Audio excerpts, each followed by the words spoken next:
Welcome to our Rolemaster actual play session. Twilight of the Old Order and Ain't No Place for a Hero are two campaigns, currently co-joined, set in the World of Duranarki, the continent of men. The game system used in our game is Rolemaster Classic, with a liberal inclusion of home rules. We hope you enjoy our story, and, as always, may the dice roll in your favour.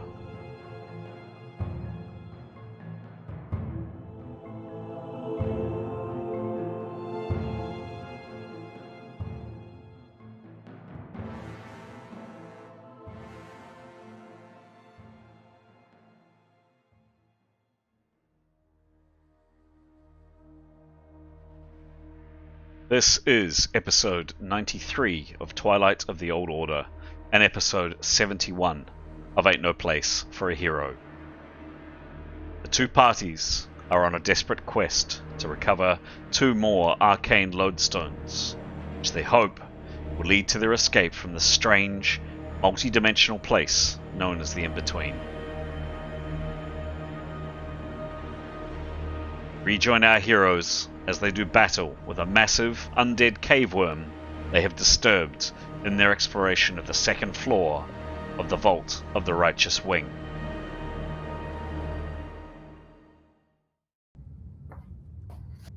Hello, I'm Chris, otherwise known as GM Chance, and welcome to our story. Up on screen, you will see our characters that will be enthralling us with their antics this evening.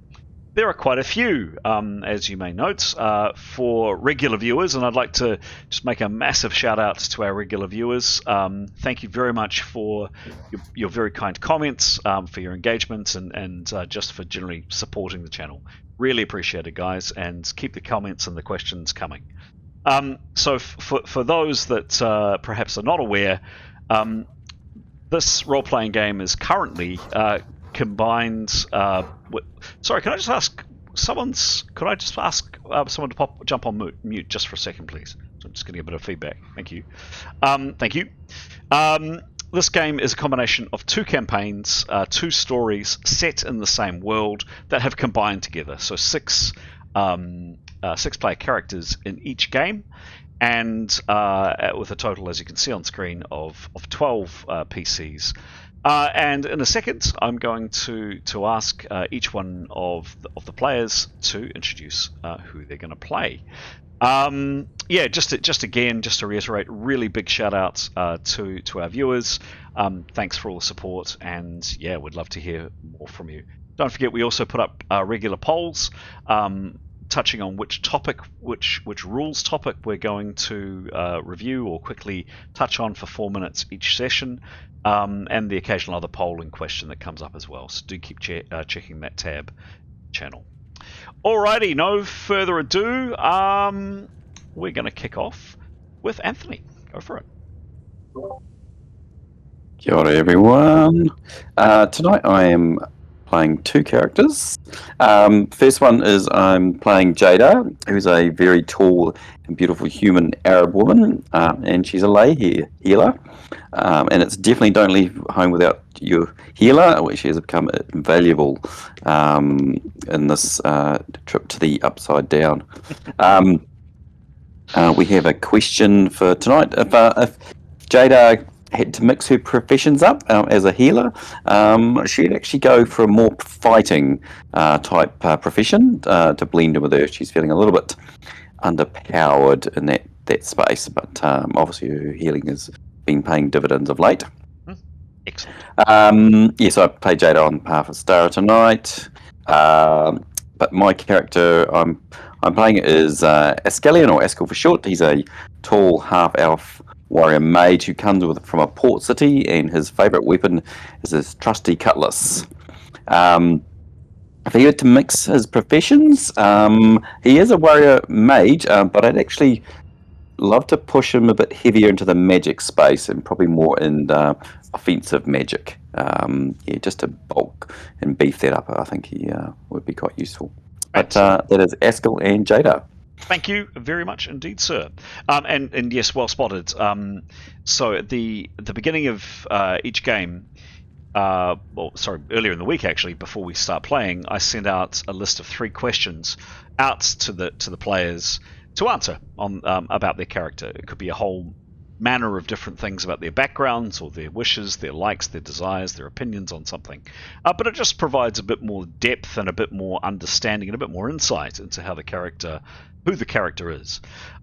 We've usually answered these questions before we switch record, but as we did last week, and Anthony, thank you for the reminder, as we're doing this week, each of the players will answer one of the questions this evening. By the way, the 3 questions that I mentioned, I should have said this at the start, was the first question was, what makes your character feel safe? Secondly, if your character has the chance to had the chance to rename the party, give the party a different name, no questions asked, what would it be? And then lastly, if your character had a chance to mix professions into a profession they currently aren't next time they level up, what would it be, and what would be the reasons they would have for doing so? Excellent! Thank you very much. So moving swiftly along, let's go to Aiden. Hello. My name is Aiden, and I'm going to be playing Grey tonight. He's a very handsome half-elf. He's a beastmaster, so he's very good with animals. And he loves to chop things with his axe, which he's also very good at. And if Grey was to rename the party, he would call it Ningwin's Ninjas. Nice. Excellent. Very good. Thank you. Let's go for Graham, please. Hello, I'm Graham, and because 2 parties have come together, I find myself playing 4 characters, which is a little excessive, but there you go. The first of those from the Twilight party is Severin Kaidergaard. He is a man of the north, blonde-haired, blue-eyed chap, a swordsman by profession, and quite lethal with his sword. He's trained his entire life, a bit of a one-track career. All he wants to do is be good at his sword. And of late, he fancies himself as a bit of leader of men and is trying to flex his skills in that area with somewhat mixed results. Tenya, meanwhile, in the same from the Twilight party, Twilight Anastasia, she is a elf, as you can see, quite beautiful, very spiky, a little bit difficult character. Something of a poor little rich girl, deprived of her family of experience of fall from grace, and she's had to rough it with the rest of these upstarts.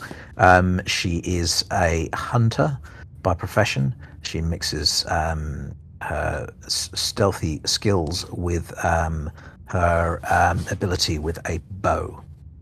Moving across to the hero party, we have Niathanel, who is a magant, which is a profession that mixes stealth, magic, and arms. She's a complex character. She's ultra-religious, but somewhat guarded about her beliefs, and as the party have noticed, she has some sinister undertones.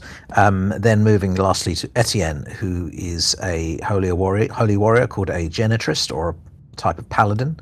He is ridiculously good looking, extremely charming, and has a real way with words. He worships Aphrodite, he's all about love, and he likes to spread it in all ways. So that's my lot. And in terms of character questions, what makes them feel safe? For Severin, it's his plated armor. For Tenya, it's distance. She likes to fire at distance at foes, doesn't like them when they get too close up. Niathanel, what makes her feel safe? A dead adversary, limp in her arms. And Etienne, what makes him feel safe? Company, I shall say. Nice one. Thank you very much. Graham, also just getting a little bit of feedback from you as well. I don't know if there's something on with your mic or something. Maybe? Oh, I don't know. Not sure. Just a bit of scratching. But anyway, great. Thank you very much. Moving on to Alex, please. Kia ora, I'm Alex and I play Keros. She is a North woman. She's a weather mage, so she uses really cool spells such as Ice Bolt or Fireball. She can build ice walls, so she's pretty cool. She's quite earnest and sweet and a bit of an open book. She has a trusty kitten by her side, Victory, who was rescued and has become a very important member of the party. Also, Victory thinks. Her question is if she had to mix professions, so she's a weather mage. She'd definitely like to get into the fighting space. She is finding that violence is becoming easier and easier, and not like the magic violence, the like combat, swords, knives, violence might be an area she'd like to explore. Interesting. Okay, thank you. Two more players. Let's head to Mason, please. Kia ora. I'm Mason. Tonight I'm playing two characters. Well, one character, but so my character is Demos. He's a big burly, handsome dude, and he carries a sword. No, he carries a spear and a shield. He's super unconscious at the moment, so he's out of action. So tonight I'm also playing Mithan. So she's a very tall, very unfriendly and unattractive Norseman, but she's become a lot more friendly with the party, so would probably offer them, some support and protection where required. And for both, the question is, if your character had to mix professions into a profession they currently aren't, the next time they level up, what would it be, and what is the reason for doing so? For Demos, I think he'd want to try and touch more into becoming a healer, because that was something his mum did when he was younger, and it's just it feels like a nice way for him to kind of connect better with his mother, who's no longer with him. And for Mithan, I think she'd probably want to become a bit more of a mage. I think she likes the knowledge, and I think she kind of likes the power that comes with it. Yeah. Excellent. Thank you very much. Lovely. Eat. Kia ora. Tonight I'll be playing two characters. The first one from the hero party is Leif. He is a very friendly and positive, sort of happy guy. He's a half-elf and a warrior mage.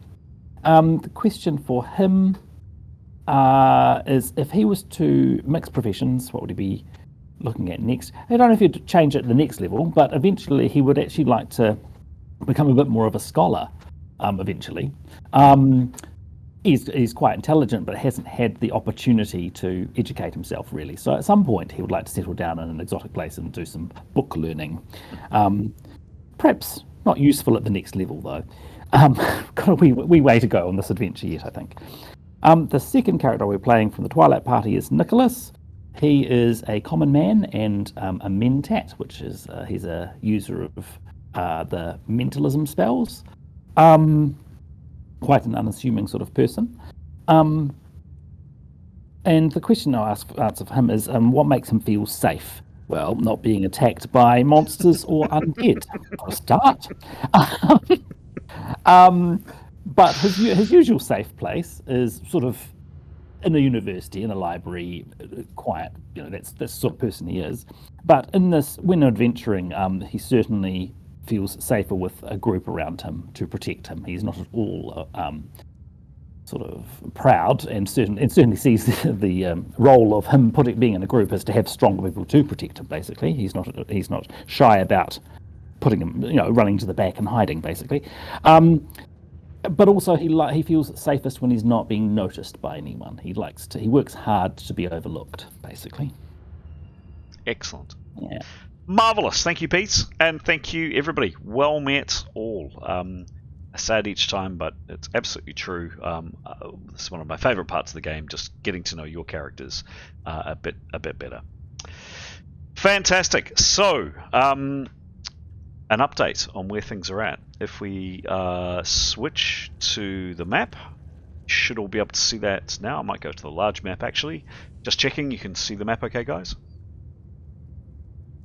It's for me. It's taking a little while for it to sort of become clear. It's got that grainy look as you. Yeah, me too. I think it's zoomed in, is it? It is a bit zoomed in, yes, but it comes right. Is that right? Yeah. If you don't move it.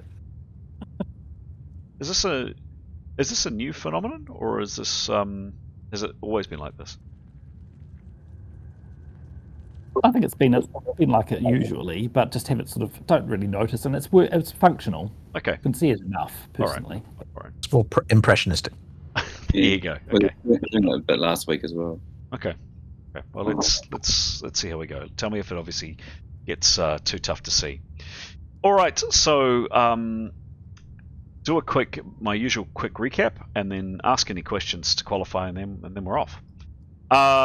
So the characters are now down on the second level of this strange complex known as the Vault of the Righteous Wing. Where are they? They're not entirely 100% sure. They were minding their own business in a very hot and humid place called Manta, or out on the outskirts of a city called Manta, and then all of a sudden found themselves here, meeting a woman by the name of Afsoon, who is currently on the next floor up. She is badly injured from some other events that happened earlier on. Meeting her here in this area, in this place, whatever it is, she's told you that this is the in-between, or the fifth path, or it's known by different names. The Scholar's Way sometimes, or the place between worlds. Some kind of transition place that exists between different planes of reality and of existence, and indeed of indeed different worlds. She's informed the party that she is an apprentice astral traveler. She is not highly skilled at traveling between worlds, and tragically, just before the party met her master was tragically slain. But she has enough knowledge of magic, she hopes, that with a couple of key items, stones that she's termed Loadstones, Arcane Loadstones, she should be able to transport both herself and indeed the party, or rather parties, back to safety. She's informed the party that two of these Arcane Loadstones, at least two of these Arcane Loadstones, are to be found somewhere in this complex, on the bodies of two of her master's former apprentices that sadly met their doom here. That's what the party is trying to achieve. The party has come down onto the second level. They came down a set of stairs, or previously stairs, that turned into a ramp, that then turned into a pit, and you can just see that blackness in the pit, which is here at the bottom of the stairs. As the party was coming down, they had a rather unfortunate incident. Just out of thin air, for no explicable reason, weird things just seem to happen in this place. This terrible, awful creature, this hell-spawn demon dog, this thing reeking of sulfur and fire and fury, some kind of demon creature you can only surmise, literally just clicked into existence, and did its level best to try to roast the party. The good news was the creature appeared in thin air above the slope, going down into the pit, and indeed this dog-like thing rocketed down, and you can see there, not a particularly great image, but you can see there basically these occasional kind of gouts of flame, not occasional on the screen, but there are occasional gouts of flame, not as regular as that, from 40 foot below in the pit, where this thing is scrabbling and frantically trying to get up. It can't, but it's clearly very keen on trying to do you harm. It did manage to injure one of the party, Nicholas, but he managed to be recovered by, or his health was recovered by Jada. Coming down into the complex, with all the party down onto the complex level. The first room that you're in, a very long one, as you can see on screen, with a number of sets of doors. There's a door here and another one further here, one at the very far end, another single door here, a set of double doors here, and we'll come to those in a second, and then the remains of some doors here covered up by a rock pile. All kinds of detritus and rubbish and all manner of things in this room, but clearly it's been badly affected by parts of the ceiling coming down. You can see it there and here. Investigating this chamber a bit further, some of the party noticed that there was some strange, it's stopped now, but there's some strange, almost like singing or musical sounds coming from the ends down in this direction, and it was very cool down there, which was unusual because elsewhere in this complex you haven't felt, the party hasn't felt anything, hot nor cold nor hungry nor tired nor thirsty, but for the first time they had the sensation of coolness. They elected not to go that way and instead sense Nicholas's whistling, which is a small, if you can see on screen, a tiny ball of energy which Nicholas can see and interact through the world through, down this hallway. Now these set of doors here, these set of doors are actually closed. I'm not going to close them. They're closed at the bottom, but the bottom they're closed at the top, but the bottom half has been smashed inwards, completely destroyed, and with the remains of the door coming into the room that you're in, into the chamber that you're in. Sending the whistling all the way down, it discovered what appeared to be some kind of tunnel or something heading off in that direction. Some alcoves here, and these strange, and you can see them here on screen, these strange kind of almost like chrysalis or cocoons or something, and one of them, at least this one here, has wriggled, and it caught Mithan's attention. Down here too, there's a door here. Into this area here, there's another long chamber, not quite as long as the one that you're in, with a door at the end, and with two statues either side of this doorway. Now this is all being relayed by Nicholas back to the other characters. Nicholas has been quietly narrating what he saw. Coming into this room here, a very, very large room with lots of workstations and forges and various other things. There was a big statue there as well. And the Whistling saw it was up quite high. It did notice two fresh bodies over here. Unusual, because all the other remains that you've seen here have all been skeletons.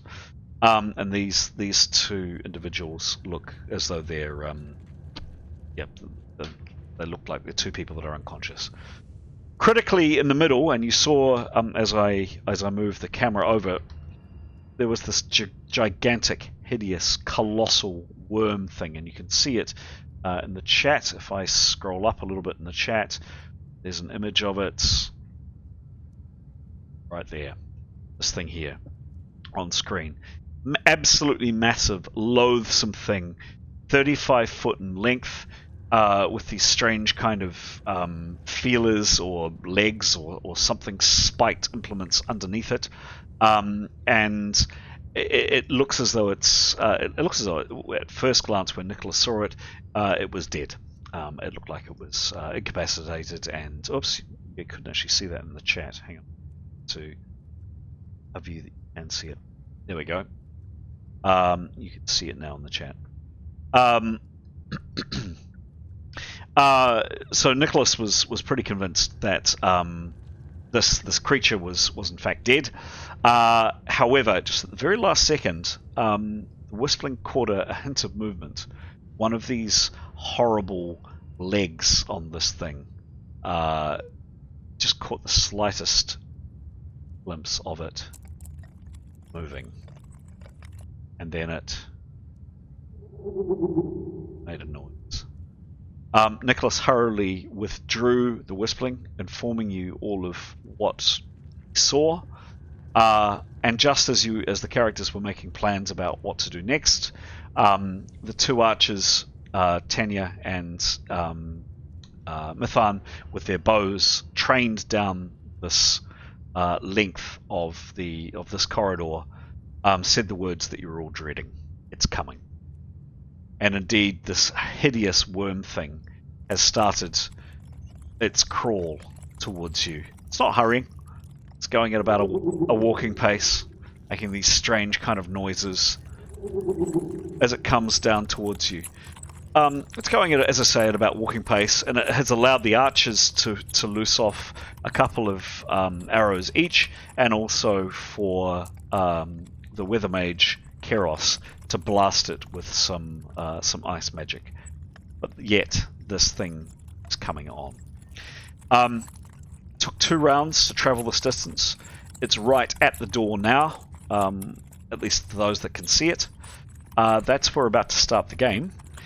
Are there any qualifying questions? Anything I've missed? Anything that people want to know before we start?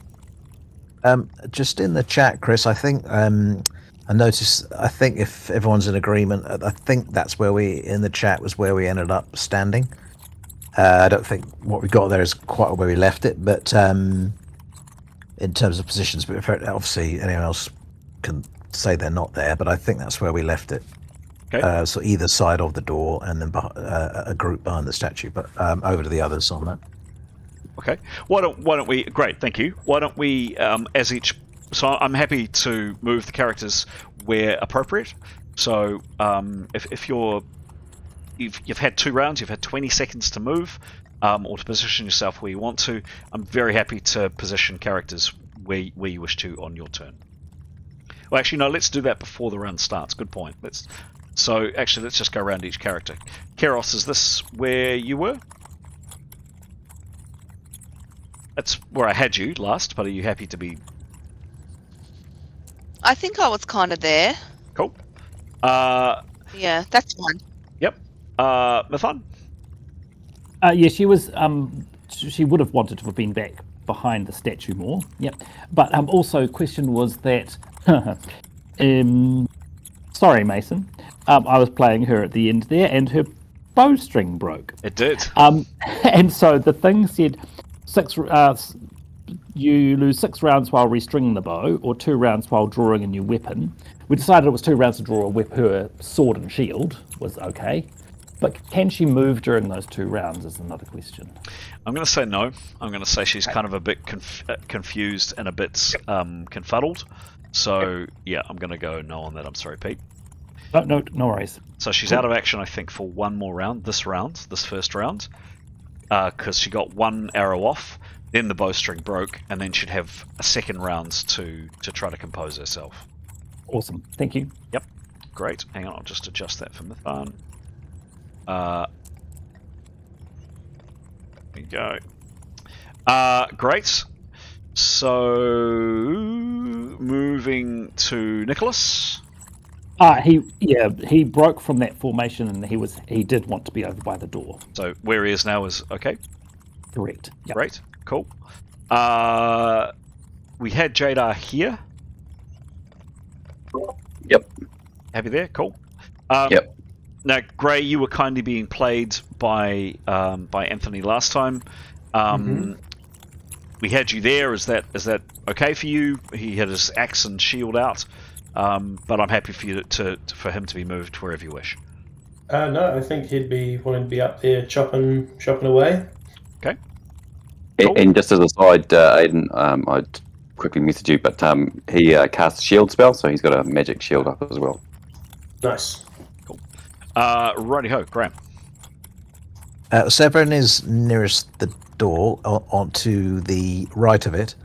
So he's been preparing that adrenal strength thing there. Yep. And then Etienne is the next, giving Severin room to swing. He'll be next in line.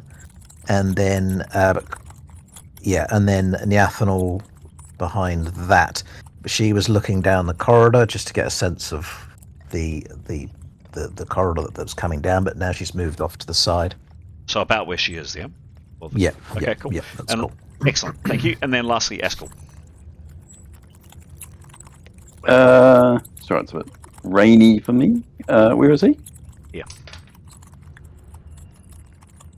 Yeah. He could move to the left slightly. Tell me where. No, back. Yep. Up there? No, you were too fast. So, so with the party in between, can't see that. It could be Severin on the right. There. Yeah, there. Yeah. Right. Okay, cool. Done. Excellent. Thank you very much. I think that's everyone. It is everyone. Very good. Any other questions? Any other qualifying questions? Anything else we need to order? I would say if that, depending on how long we've been in that position, if we'd been in that position and Severin had a chance to talk, he would have suggested that perhaps we would be better trying to surround it rather than all attack it from the same side. Just a comment for those who were thinking about. Yeah. Anyway, that would be his comment. Okay, sure thing. Very good. Anything else, guys? Nope. Very good. Let's start the game. I was going to say, I'm not sure if we said it last session, but Askell has his cutlass out. Yes, no, I assume that. Yeah. I assume that people are prepped and ready as much as they can be.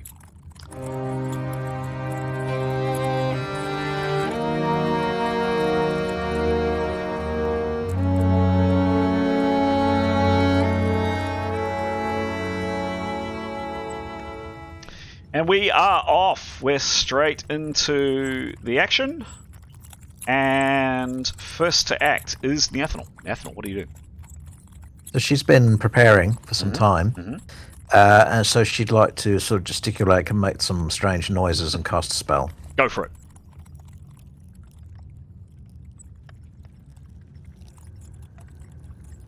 '93. 93. What's a spell? So, the spell is her mind. Sorry, let's get this right. Where's it gone? Minor long door. Mhm. And she'd like to, having sort of checked out the corridor, she would like to teleport down it. So she teleports beyond the worm. Okay. Makes sense. Cool. What's the range? 50 foot. 50 foot? Sure thing.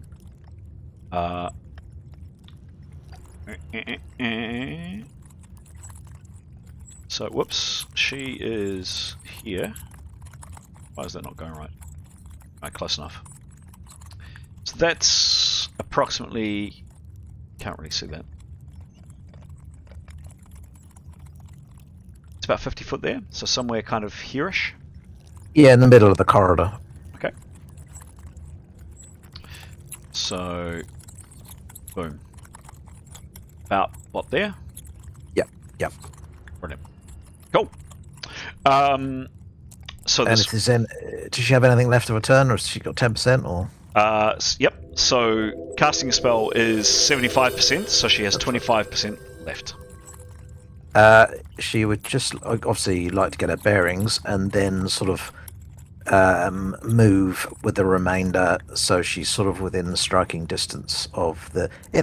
Actually, is there a thing to be gained in her starting to prepare, even though she can't get a full round of preparation in? Not really, is there? No. there's No. not. So I think she'll just move forward and in against and into the shadow of the wall, but close enough that she could strike at the creature if it remains roughly where it is, or it moves forward a bit. Cool. Could you give me a a perception check, really, just to kind of collect her thoughts? This is unmasked, just to basically see if she's discombobulated, doesn't know what's going on. But 7. 7. She's discombobulated. Yeah. Look, I'm going to say with that roll. What's her perception? It's quite good. It's plus 75. Okay.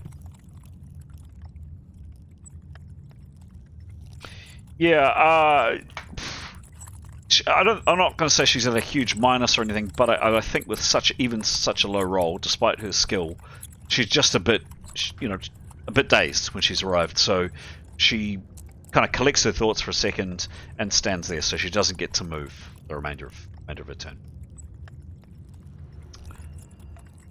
All right. Next up, Jada.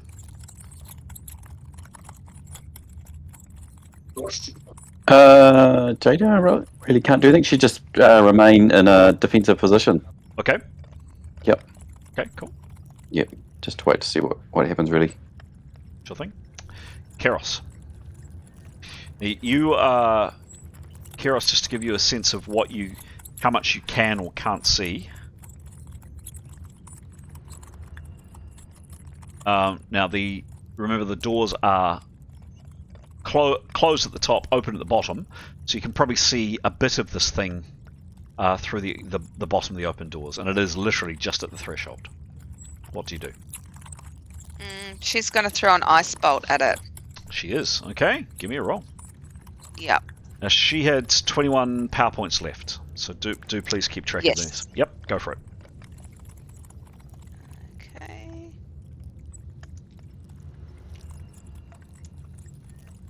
$17 plus 87. 17 plus 87. The range is it's 10 foot. It's under 10 foot. How about that? So you do get a bonus. And she's obviously waving arms and yelling, and Yep. any extra points there would Yep. So should be going. 15 for that. So not a great roll. And I am going to give this thing partial cover. No, you can. Yeah, I'll give it a little bit of cover. It's you can see part of it through the doorway, but not a lot of it through the doorway, unlike you were last time. But still, even with not a particularly amazing roll, that spell goes off and it hits. Wham! 8 in a C impact critical. It's a large creature crit. Roll the large creature crit, please. Remember, these rolls are open-ended, so because it's a large creature, it's unlikely you'll do a lot of damage, but if you roll really well, you could kill it in one shot. Give me a roll, please. 45. 45. Unfortunately, that ain't gonna do it. Okay. So you do it another.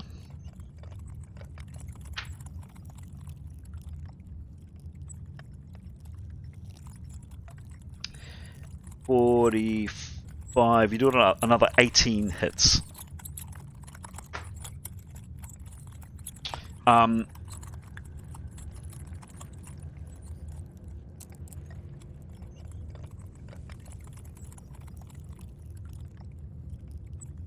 And it shudders and clearly it really doesn't like that at all. Makes this horrible noise expressing its displeasure being hit with an ice bolt.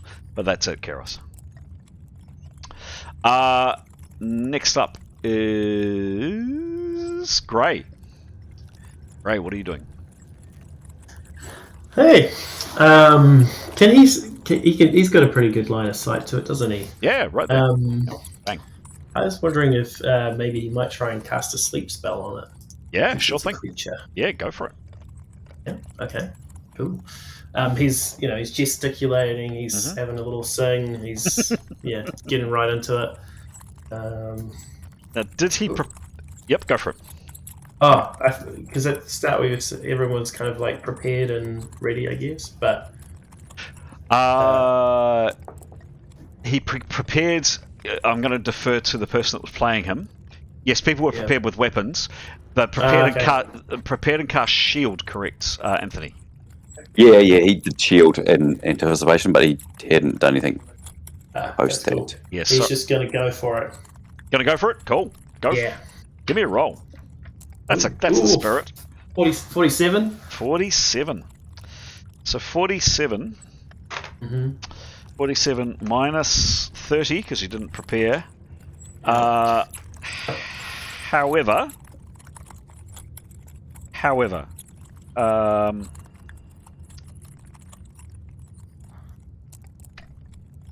yeah.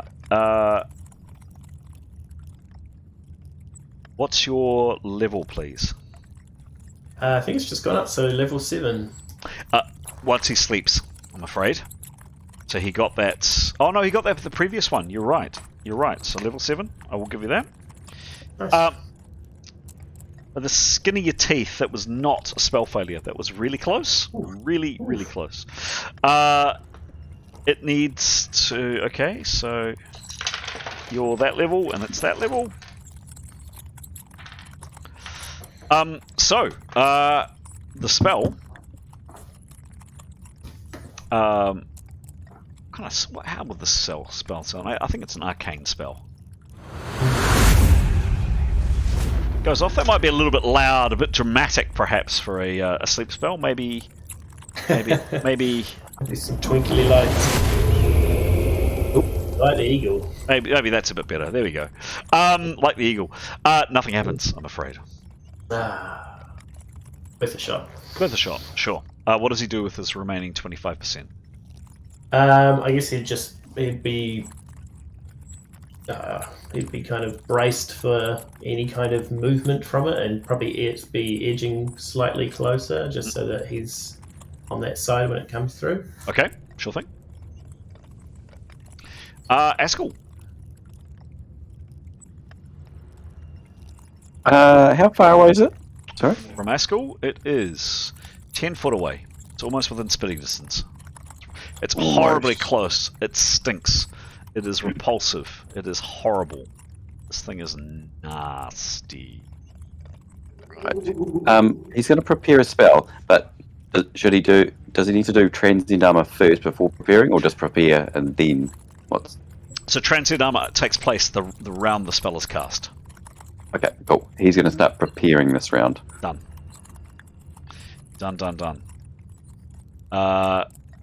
Etienne.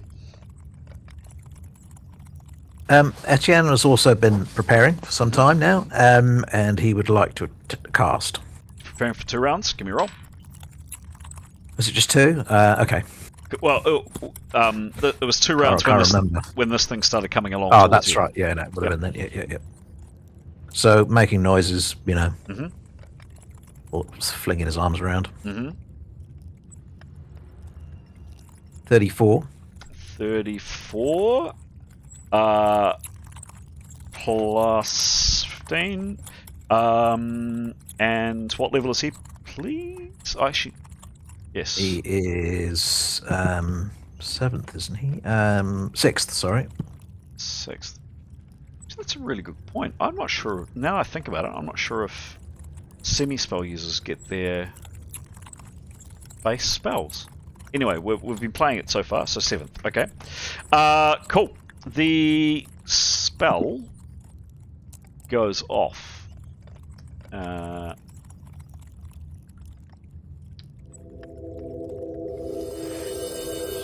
What happens? Master holds forth his holy symbol, Mm-hmm. which is his sword. Yep. And any supernatural enemies of his faith, such as undead, Yep. must make an RR or be repulsed from the sight of the symbol. Yes. They will be unable to get within the radius for the duration. That's called symbol repulsion. The range is tight, though. It's 10-foot radius. Yeah, I'll give you that. Yep. And he can hold that for 1 round per level. Cool. So it's that level. You're 7th? Yeah. Cool. Come on. Start praying. So it has to roll, just for dramatic effect, it has to roll a 69 or better to avoid fleeing. Exclamation mark. RD 100. Oh. Drum roll. Drum roll. That was terrible. Exclamation mark. D100. There we go. 69 or better, and it succeeds. 33. So this is... So Etienne, you stride forwards with... Actually, probably need a better description. We need some kind of holy... Do we have some kind of holy... No, we don't. I've got some words if you want them. Yeah, give me some words, please. Obviously, it's never really lost for them. Let's have a little riff here. So Etienne steps forward, holds up his sword, steps forward, waves his arms around, does his thing, and says,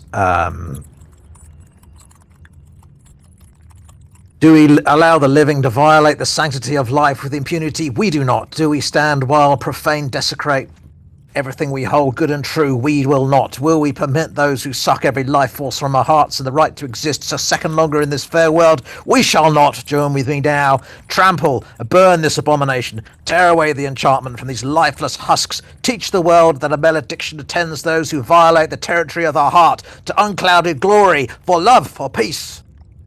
Yay! Crowd goes wild at that. Excellent. So Etienne, you stride forward, you pronounce this, waving your sword, and this thing has an immediate reaction to it. It turns, and it hasn't been moving. It hasn't been moving fast as described. It's been kind of plodding along at walking rate. But all of a sudden, it really wants to get away from you and this horrible, horrible light that you're holding in your hand, and it flips. And I'm a little bit nervous about unlocking it because I think it might go everywhere, but let's see. No, yes, it does.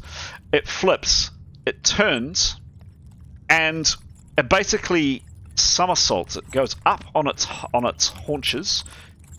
If it's no, that's the wrong haunches. It goes up like this, and kind of loops over, and in the sickening effect, spins round. And suddenly, Tanya, you're facing this thing, and it's right in front of you. Oh, it moves quick then. Yeah. What's its rate? Oh, why is that doing that? Okay. Hang on, guys. I'm having issues with my worm. Just 1 second. Just 1 second. There we go.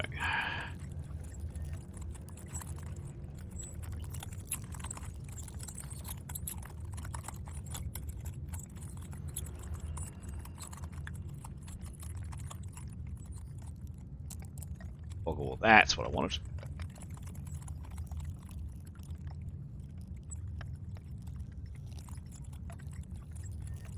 Here we go.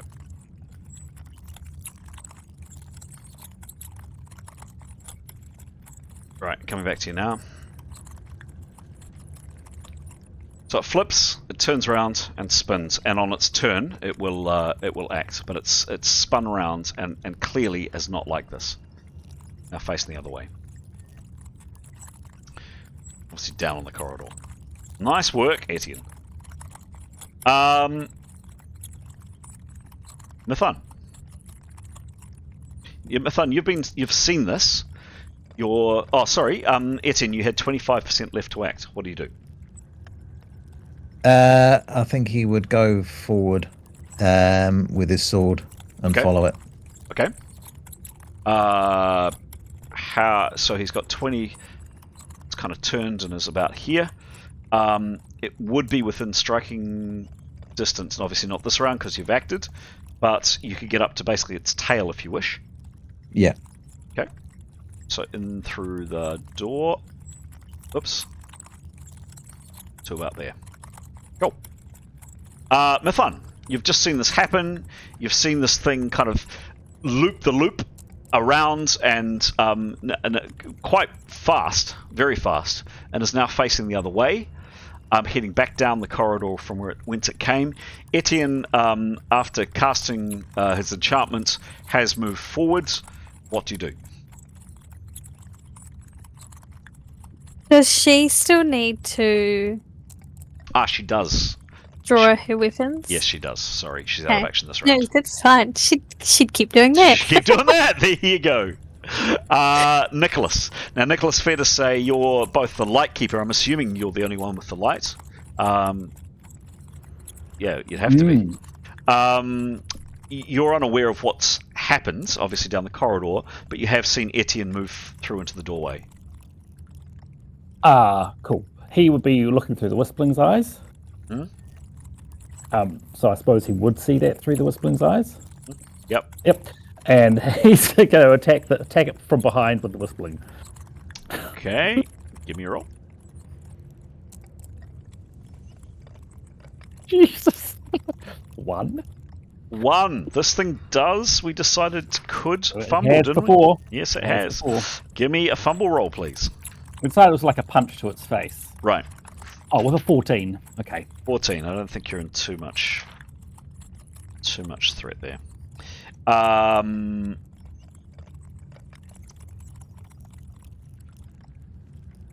Yeah. Basically, he gets so excited about what he's just seen, gets excited, and nothing really happens. No particular ill effects. It kind of stalls as it happens. Sure. He'll just say, "Oh, nice move, Etienne." Excellent. So this thing has twisted itself around. I mean, it's kind of doing it as part of its action.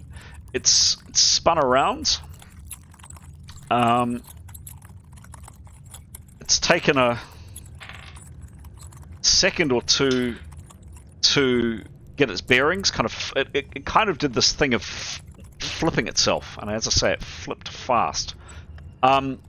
Takes a second or two to reorientate itself, and then Neathanel, you see to your horror, it opens up its mouth, and there's this horrible noise, and this massive long tongue just comes out and splats straight into Neathanel, or attempts to.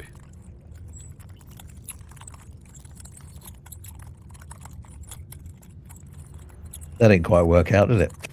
I didn't think it would be that quick. Best laid plans. Neathanel's DB. I doubt she'd have his shield out, but your call ultimately. Oh god, yeah. Okay. God. Yeah. No, she's a weapon and shield out for sure. Okay, sure thing.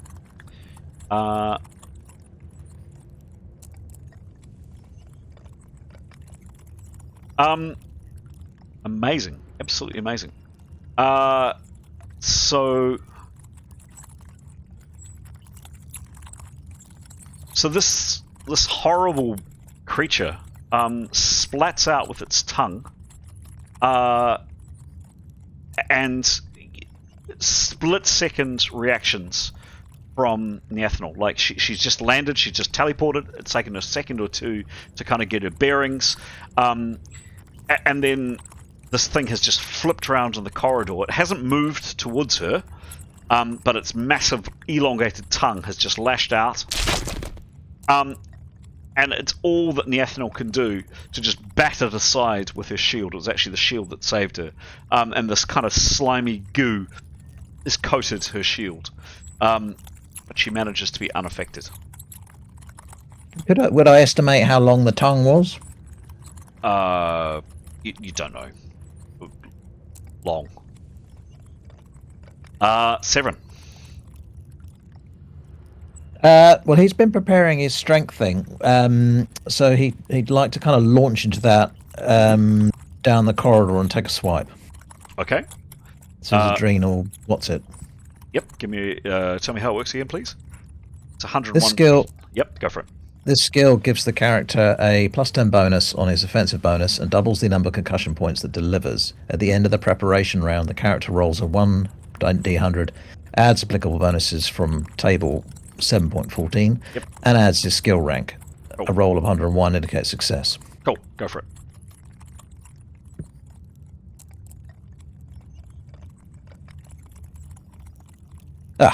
Excellent luck. 7. 7. What's his bonus? Bugger. Good, but I don't know if it's that good. Adrenal strength plus 68. It's good, but it ain't 101 good, I'm afraid. It isn't, no. No. He can still move, and he can still attack, however. Yeah, so he'll do an all-in attack on the thing's tail. Oh.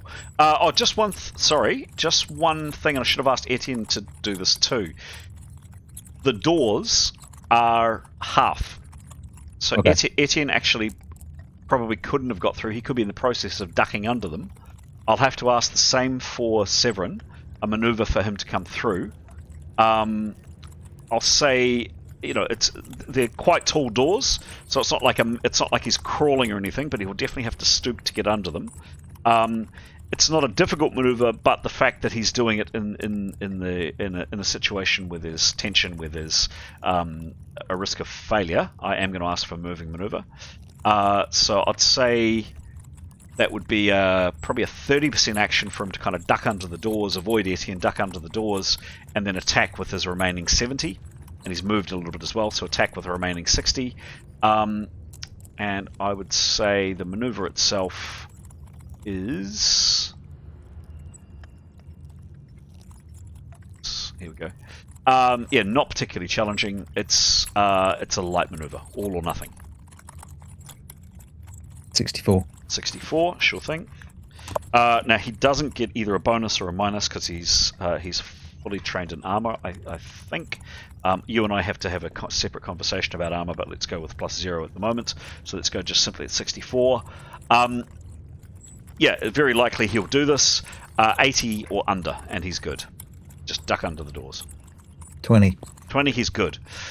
So you get through the broken doors. You're now standing next to or behind this thing. You've got an attack with 60% of your action. Go for it, and it's a rear attack. Go, please. 82.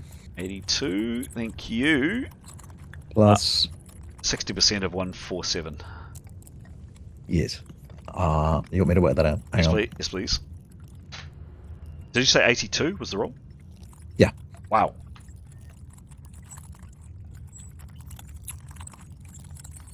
That's plus 88. 88, great, thank you. Yep. Brilliant. Oh, and the rear, of course. Yes, got that. Wham. A colossal, bump that up a little bit, a colossal 21 hits in an E. This is a large creature crits. Roll the E, please. Go for it. And it's a magic weapon, correct? It is, yes, the second E as well. Yes, that's right. Go for it. 92. 92. That is a good roll. You smash it really hard. Add plus 20 to your next attack. And you've definitely the impact of the sword has smashed a bit of its side out. It looks like you've damaged it for sure. It's definitely not operating as it should. So another 5 hits. Okay. Hang on a sec. 5 hits. Yep, cool. And then the E-crit. 54.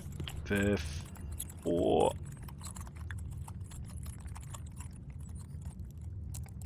Bang. 54 on magic. Bang! Another 25 hits.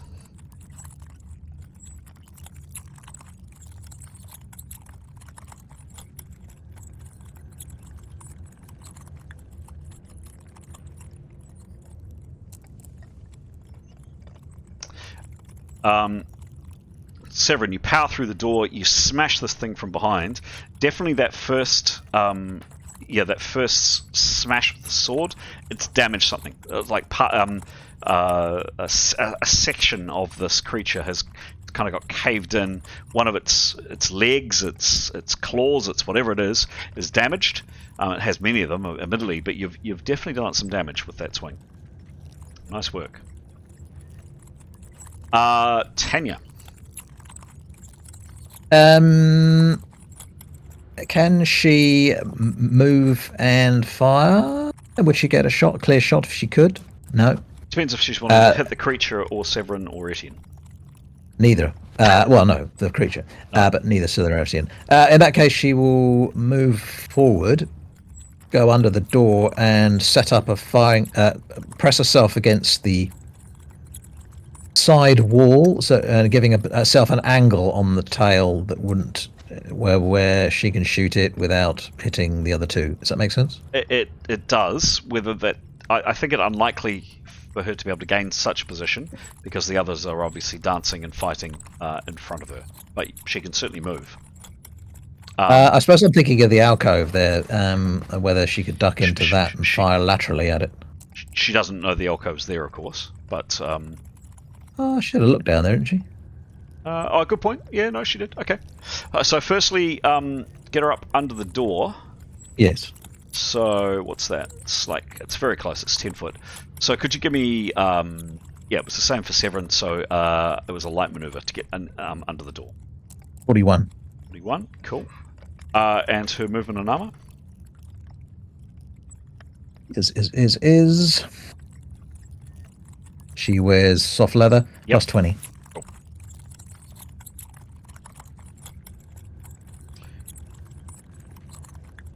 Exactly the same result as Severin. 80% chance of doing it. 80 or under, and she's fine.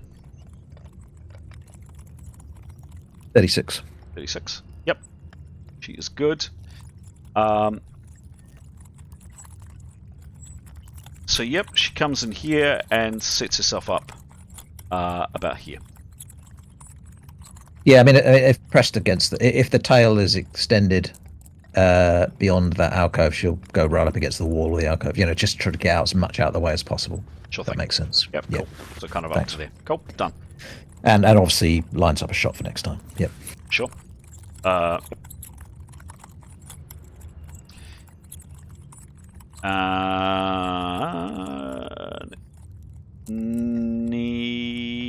That's the end of the round.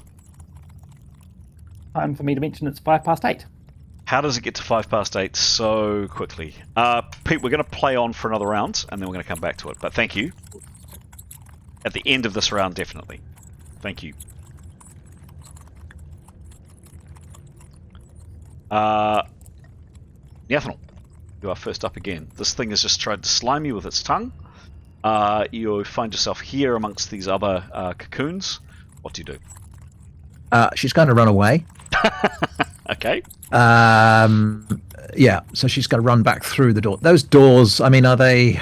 She'll take a quick view on how heavy they are and whether it would be worth her while stopping to close. I'm guessing not. So she will just run into the other room as far away from the creature as possible. Okay. Could you give me just a routine maneuver just to make sure she doesn't trip over her feet, please?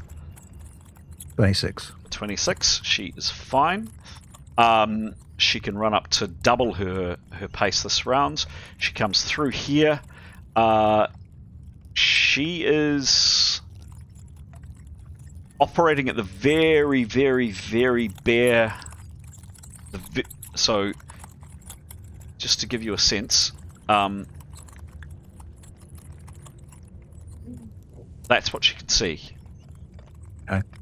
So just out of interest, does Severin's sword has obviously got a beam of light firing out of it. Does that help any? Oh, not obviously at all. I'd forgotten that. It doesn't go out with the light, with the attack. No, I don't think so. It doesn't mention it. I can't remember how many rounds, but I can just look that up in a second. But it would be a light because it hasn't been a light for that long. Okay, I'd forgotten that. So in that case, I'll work out. Hang on, I'll work out the rounds. Yeah. Yep. Projected light spell is 10 minutes per level. Okay. Oh, okay. Cool. Yeah. All right. In that case, I had totally forgotten that, so thank you. So actually, Nicholas, you're not the only source of light. Severin's sword. Admittedly, it's waving all over the place, and it's pretty hard to see. So I will ask for her to give a perception roll. She's had part of this area described to her by Nicholas, but of course she hasn't seen it. Where does she go? Obviously, she's not going to run. If she can't see ahead, she would slow to control her. She's not going to run, slam into a wall or anything if she can't see ahead of us. But she would run forwards through those doors. Okay. Down the stairs? Yeah, I mean, she's described there's a big room, yes, in here. So. Okay. And then, sorry. Runs down. And then, if those doors are, which way do those doors open? There are doors back here. Oh yeah, they open outwards, inwards, as you see on the map. Oh yeah, sorry, it's a bit blurred. Yeah, I think she'll just sort of duck around the corner. How much? Yeah, she can't really prepare now. She's moved, can she? No. In that case,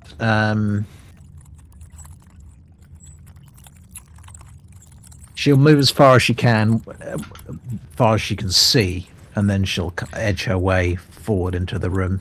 And if she finds a bit of furniture to hide behind, she'll do that. Okay. Could you give me because there is some light from behind you, but it's this flickering. Imagine somebody holding a torch or a flashlight and kind of waving it around. She kind of catches glimpses of light. Give me a. We won't make this mast. Just give me a straight roll. I just remembered, actually, this Wispling's also got light on it. Where is the Wispling? Actually, sorry to interrupt. The Wispling's back further in its light. Well, it had 10-foot sphere of light.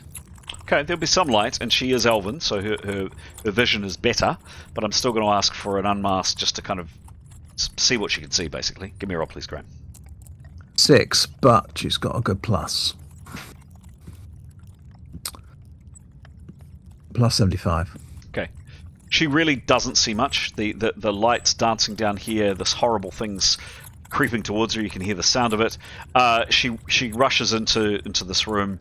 She finds a decent sized kind of anvil here, and plonks herself there. Actually, I'm just going to borrow Nicholas for a minute. So you have the power, Nicholas. Not that you know it, but you have. Where are you? There you go. Power to reveal things. So we'll do. Is there anything bigger than that? Yep, just coming. That's the first thing she sees, and that's what she ducks in behind. Oh well, I mean, she's looking for something bigger. That's what she gets. That's what she ducks in behind. So that's what she sees. Here we go.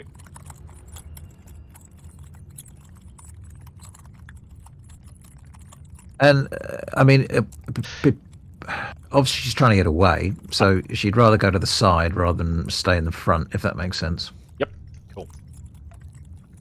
Yep. She can't see anything, and that's where she's rushed in. She's found something to get behind, and she's ducked down. Next actor is Jada.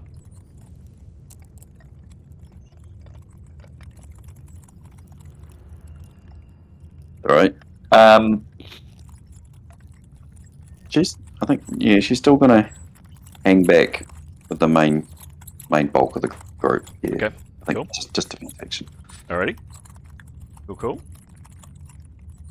Next up, Haskell.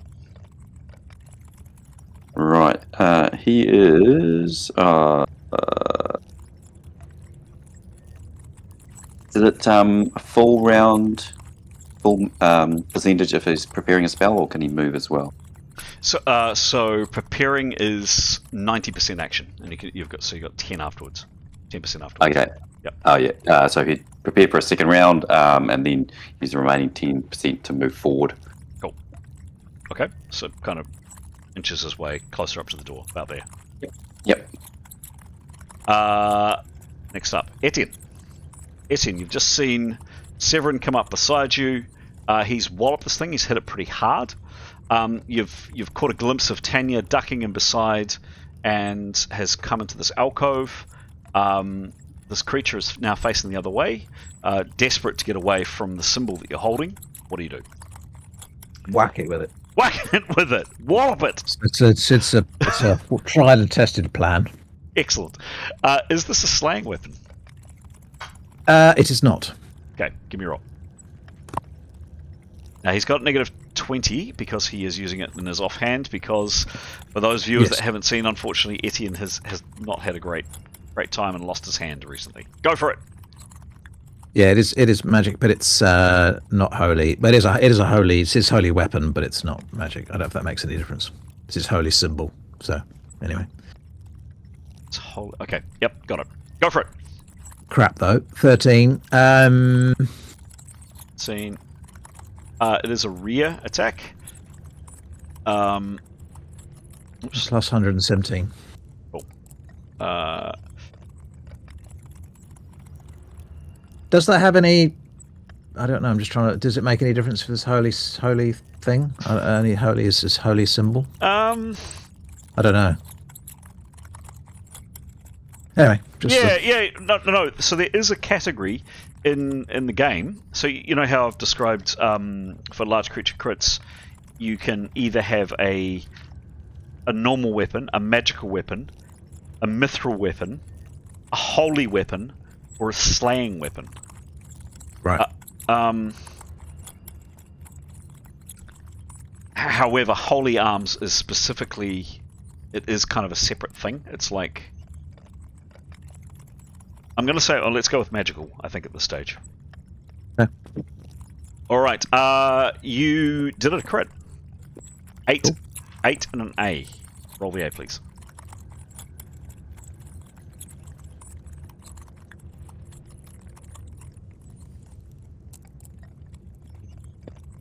Three. 3. Do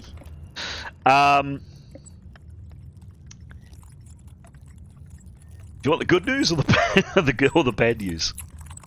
The bad news. Bad news. Done. The bad news is that you fumble your weapon and you've got a parry next round, so you're out of action next round. The good news is you do it 15 hits. Well, has he got anything? If he's got anything left, he'll get out of the way. Okay, he doesn't, unfortunately. He's parrying. Okay. He's juggling for the remainder. So he is out of action next round. Let's parry one round. Bang. Next up is Grey. So Grey, you've seen this thing turn tail, literally flip, and start going down the corridor. What do you do? I think he'd charge. Well, not carefully charge after it. Okay. Yeah, I think he'd want to follow Etienne's rule and give it a little stab as well. We stabby stab. Yep. Yeah, we stabby stab. Probably going to say you'd be. Oops, it is getting a tad crowded in here. So Etienne to one side, Severin to the other. Grey would be the last person to be able to get in a melee position. Again, Grey, can you give me a light maneuver to kind of duck down under the under these half-broken doors? Yep.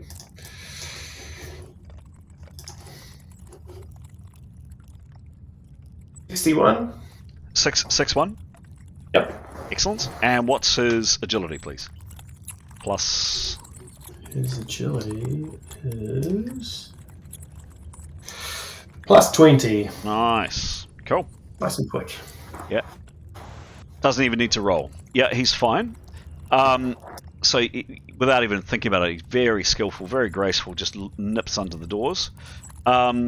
Distance is a matter of 20. Whoops. Yeah, about 20 foot.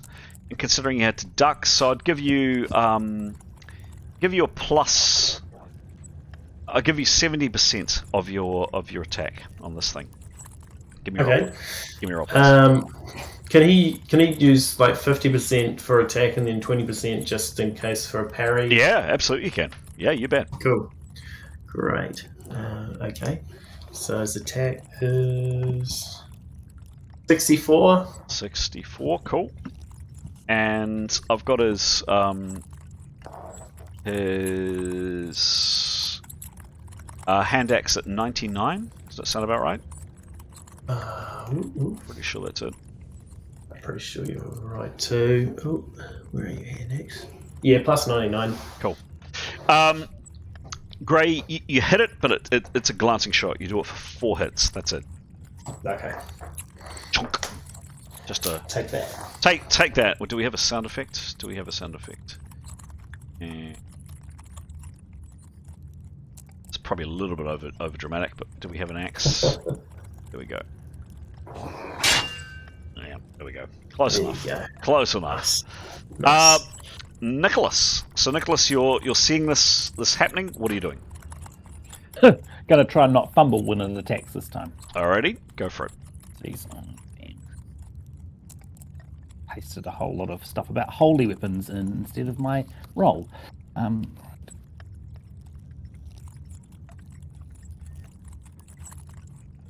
47 plus 90.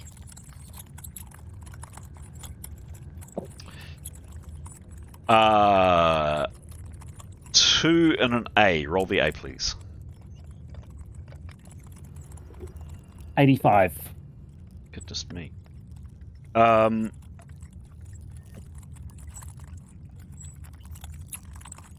Another 22 hits on this thing.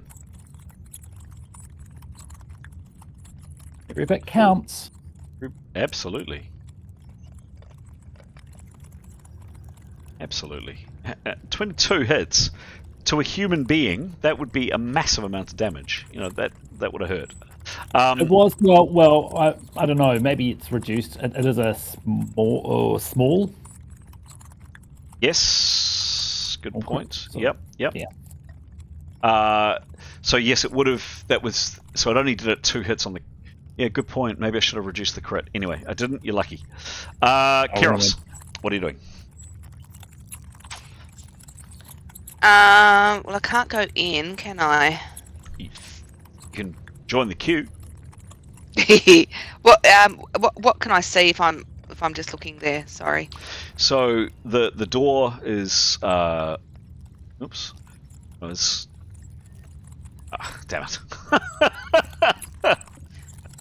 The door's half closed. There's a door there. Half open, half closed. I'm going to do that and see. Hopefully it'll come back. There we go.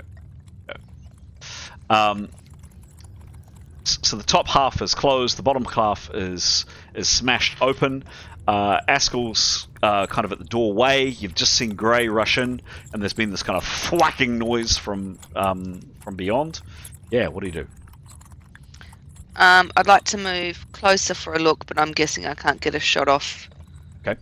With everyone else in there, so I'll probably. I don't want to block the doorway. Okay. In case people come rushing out, but just so I can just see a bit better and.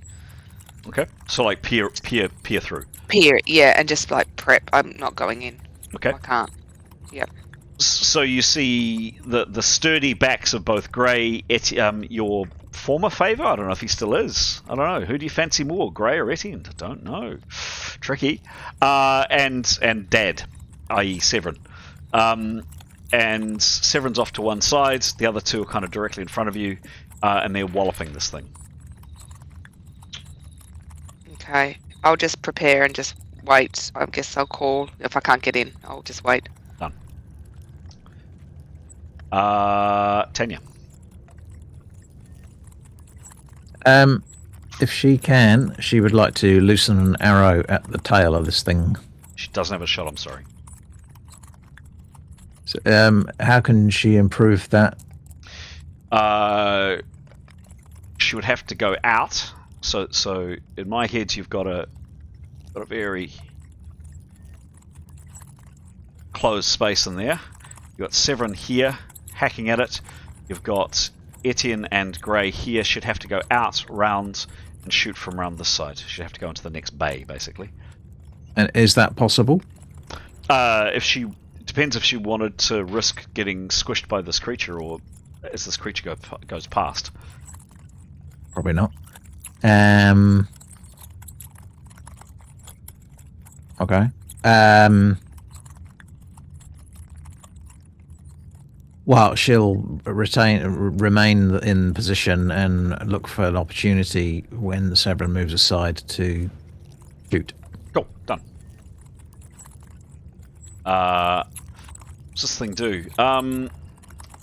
It moves. It really wants to get away from this horrible thing, i.e. Etienne, and it moves still certainly a lot faster than it was before. Not blindingly fast, but pretty damn quick. And it's basically just on the threshold of this room here. Let's see if we can go. There we go, and we'll turn this guy around a little bit.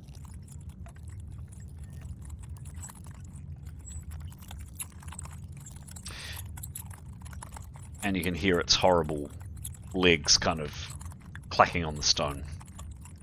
Mithun, how long... Oh, by the way, back to Etienne and his enchantment, his undead enchantment. How long does that last for, please? It is... Symbol of repulsion. 1 round per level. 1 round per level. He is okay, yep. 6th. Yep, cool. So a full minute.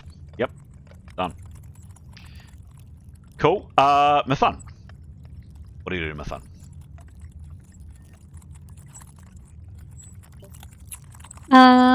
Does she still need to prepare? Because draw her. No, she's done. She now has a shield in her hand, a sword in her hand. She's good to go. Yay.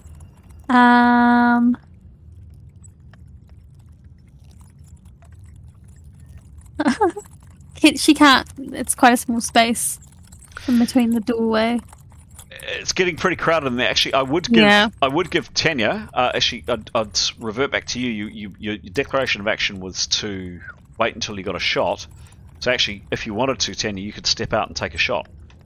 Oh, that'd be great. Thanks. Yeah, but we've already started Mithun's turn. But go for it. Yeah. So between you and the doorway, Mithun, is Askell. Keros is kind of peeping around from one side. But you do have the strapping lads of Severin here, Etienne here, and where did Grey go? Where did Grey go?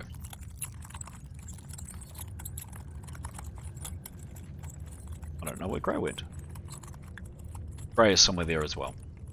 He's not riding the worm, is he? He probably is. Sounds like a euphemism. Oh god, he is a beastmaster. He is. Severin's off to the side. Where did? Oh, is there something further up that corridor? There's a dead body. Oh, it's a crate. We've lost Grey.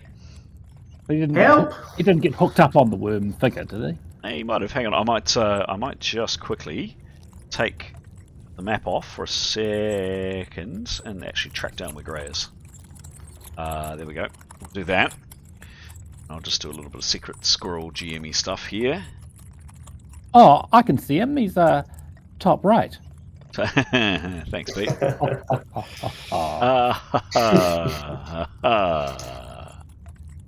How bizarre. Your figure has completely disappeared off the map. Magic. No, I found him. Where was he? He was down the corridor a bit, in a weird place. Got him. Cool. So back to the map. See that? Yes, we can. Yeah. So the 3 strapping lads in front. Oops, there's Grey there. Yeah, Mithun, what are you doing? I think she'd shuffle forward. Not shuffle. She'd walk forward a little bit, and I guess join the line. Take a number. Yep. Okay. Yeah. Don't forget, Keros is peering, so she's not actually in the way. Her head's just kind of peeking. She's probably more like this.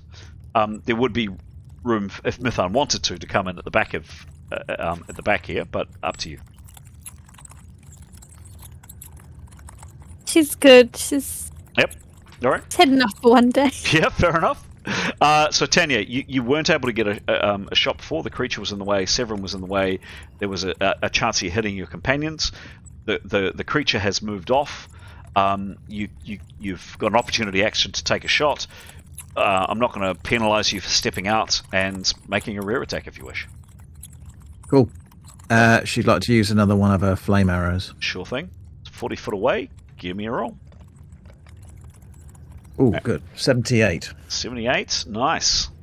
And this is a rear attack. So 101 with a bow. Yep. And then the arrow is a plus 20 firebolt. Yes. And I'm trying to remember, since last session, I was trying to remember the rules on this. I think it was the same roll as the initial attack. So you rolled a 78 for the bow shot. So the firebolt on this will be a 78 roll. If that makes sense. Cool. Yep. Wallop. That does a smack of damage. So that's 11 in a D heat. Roll the magic large creature crit, please. DP. DP, right. 50. Uh-oh. Uh, Sorry, everyone. I don't know. Does it count on crits? Is it every roll? Every single roll. Ugh. Nobody do anything. Keep still. 29. Okay. So you did another 18 hits.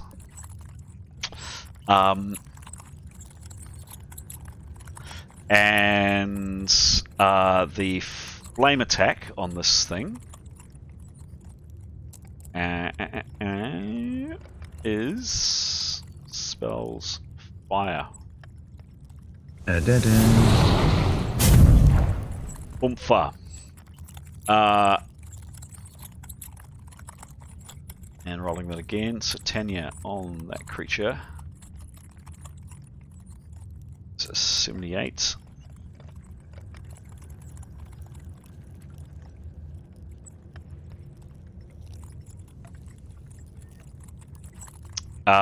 You're not. Yeah.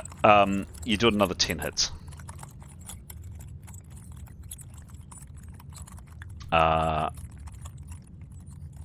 That's it. Wham. Okay. Crunch.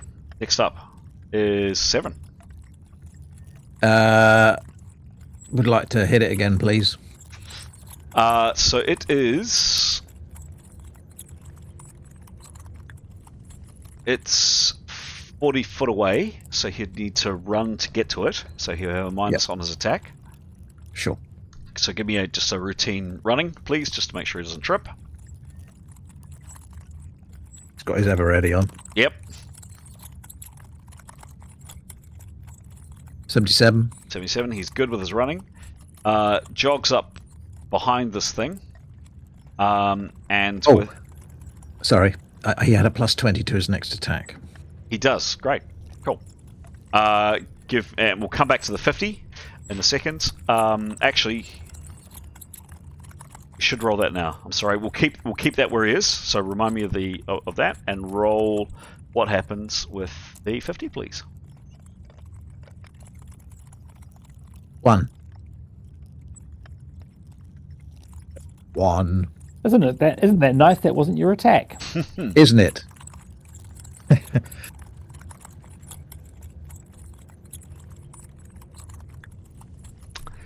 Hobbits. That's what I had before. I don't actually understand what that means. Let's just move on then, shall we? Roll again, please. A down. Sorry? Is this down? No, it's just another roll. That one just doesn't make sense. 73. Well, to be honest, none of them made sense. I mean, it's not...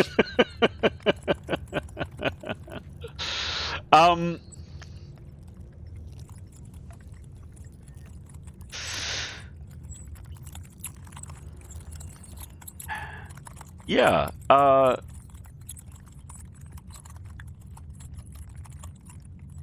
will ask. I'll ask. It happened a split second after Severin, so we'll still keep that roll.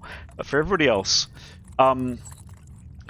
this wall here, all of a sudden, so down, you can see where the arrows are here, about 15 foot, just suddenly shimmers and shifts and appears as almost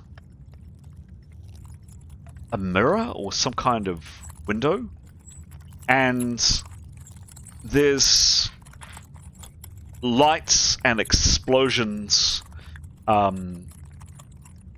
taking place somewhere beyond this window. The other really weird thing that happens is these long, how to describe it, these long almost strands of what almost look like tar or some kind of sticky substance comes out from this window or mirror that is down these 15, these 1, 2, 3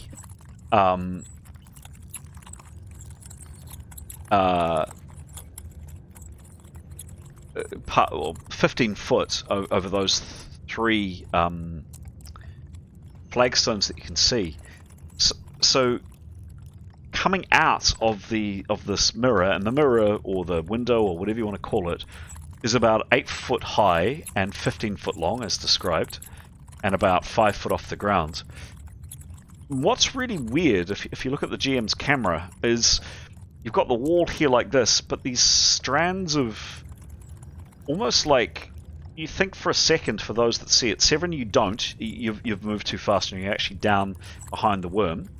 But for the others that see it, almost like this liquid that's dripping out, but it's not dripping down as gravity would normally do, it's dripping out from the side. And these globules and these strange kind of strands of this black stuff drip out this way and, come out from this wall and then kind of slowly spatter over, like so many strands of perhaps a web or something like that. So you've got this mirror or this window up on one part of the wall. Behind it are these bright lights and strange movement, and it looks like shapes or people or something are moving in behind it. And then these kind of tendrils or kind of drips of oil or something are coming out, but they're coming out at a right angle. So they're not behaving like gravity would do. They're not dropping down, but they're heading over and they're kind of spattering against this wall. That happened a split second after Severin moved down, so we'll go on to Severin's roll. But certainly from what Tanya you can see, from what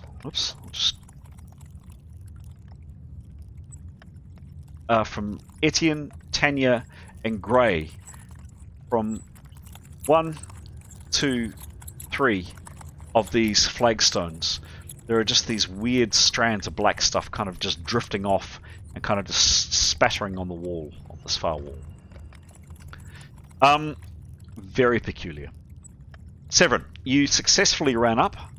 You've got plus 20 to the swing. You have only 50% of your action, of course, your attack, because you moved. Give me an attack, please. A rare attack. 32.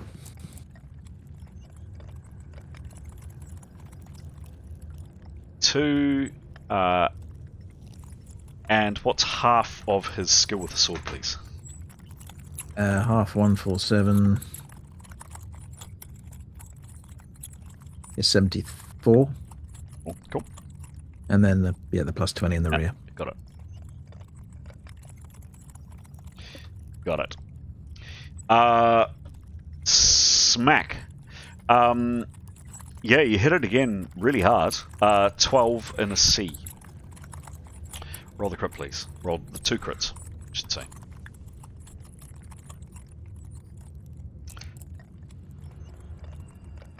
$24. Mm-hmm. 20. And 24. It's a magical weapon. It's another 10. Another 10 hits. 22. Yep. And then the second crit, please.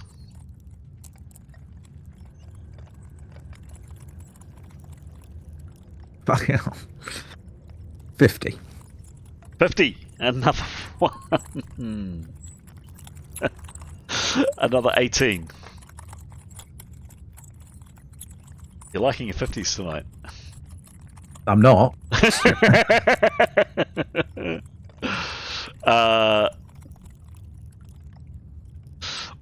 Wham. Is it dead yet? No.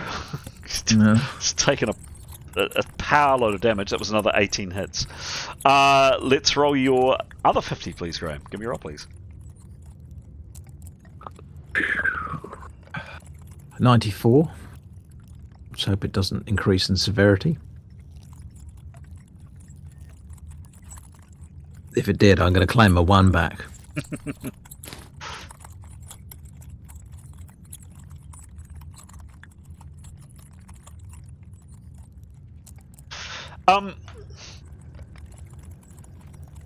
I don't know, Severin. Yeah, can you join me in chat room 1, please?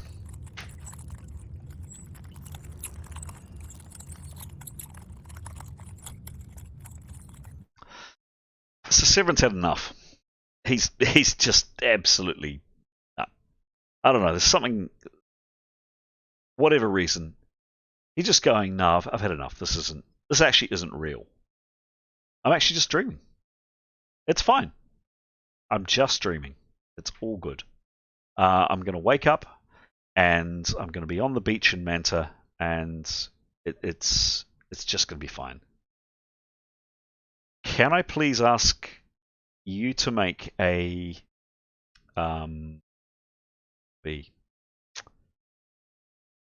reasoning? What stat would you say you'd use to snap out of a dream, or to realize that it isn't a dream? A reasoning, an intuition? I don't know. Is it self-discipline? I don't know. Intuition? I don't know. Yeah, could be loads. It could be loads. Let's go with reasoning, please. Could you give me a reasoning check? So you need to roll 101 or better. Oh, really? 59. Mm-hmm. What's his reasoning bonus? 7. 7. Severin, yeah. This is a dream, as far as you're concerned. This isn't actually real. So, can I ask you, and this is going to be tough for you to roleplay, so putting on your best role-playing hat, can you please play as Severin would if he thought he was dreaming? And he'll get another chance to kind of snap out of it again. But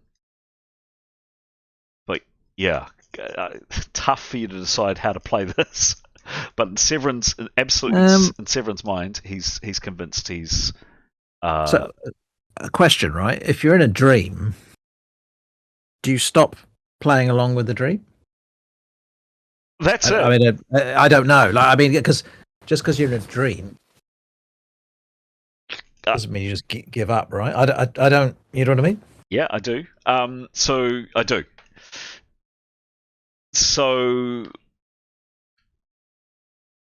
but you could also do all kinds of things as well. You could also be reckless. You could also say, well, it's not real, so I'll go and,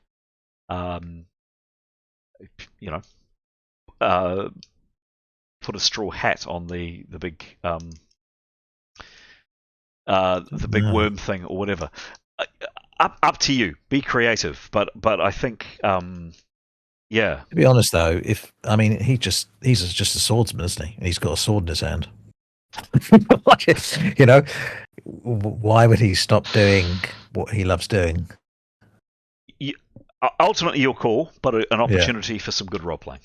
Yeah. My suggestion is he might even think about or look at things a bit. I don't know. I'll leave it up to you, but your call. What you want to do with that? All right. He'll have a chance to kind of snap out of it a bit later.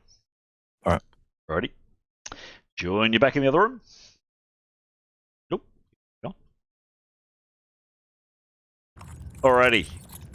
Next up is Niathanol. No, we're back at the beginning. GM is going to quickly have a loo break, and then Pete, we're going to do the 4 minutes deep dive, and then we're back into the action. Back in a second. So, Pete, what do you reckon? Do I risk a snapcast? Get out of there. Yeah.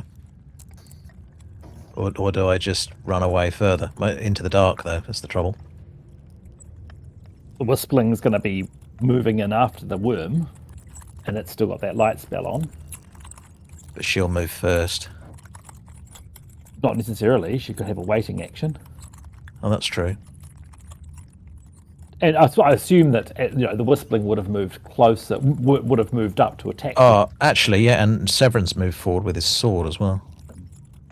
Yeah, so she'd see light coming closer. So I think it makes sense if she can't see more, then she could have a waiting action to see if the light gets closer.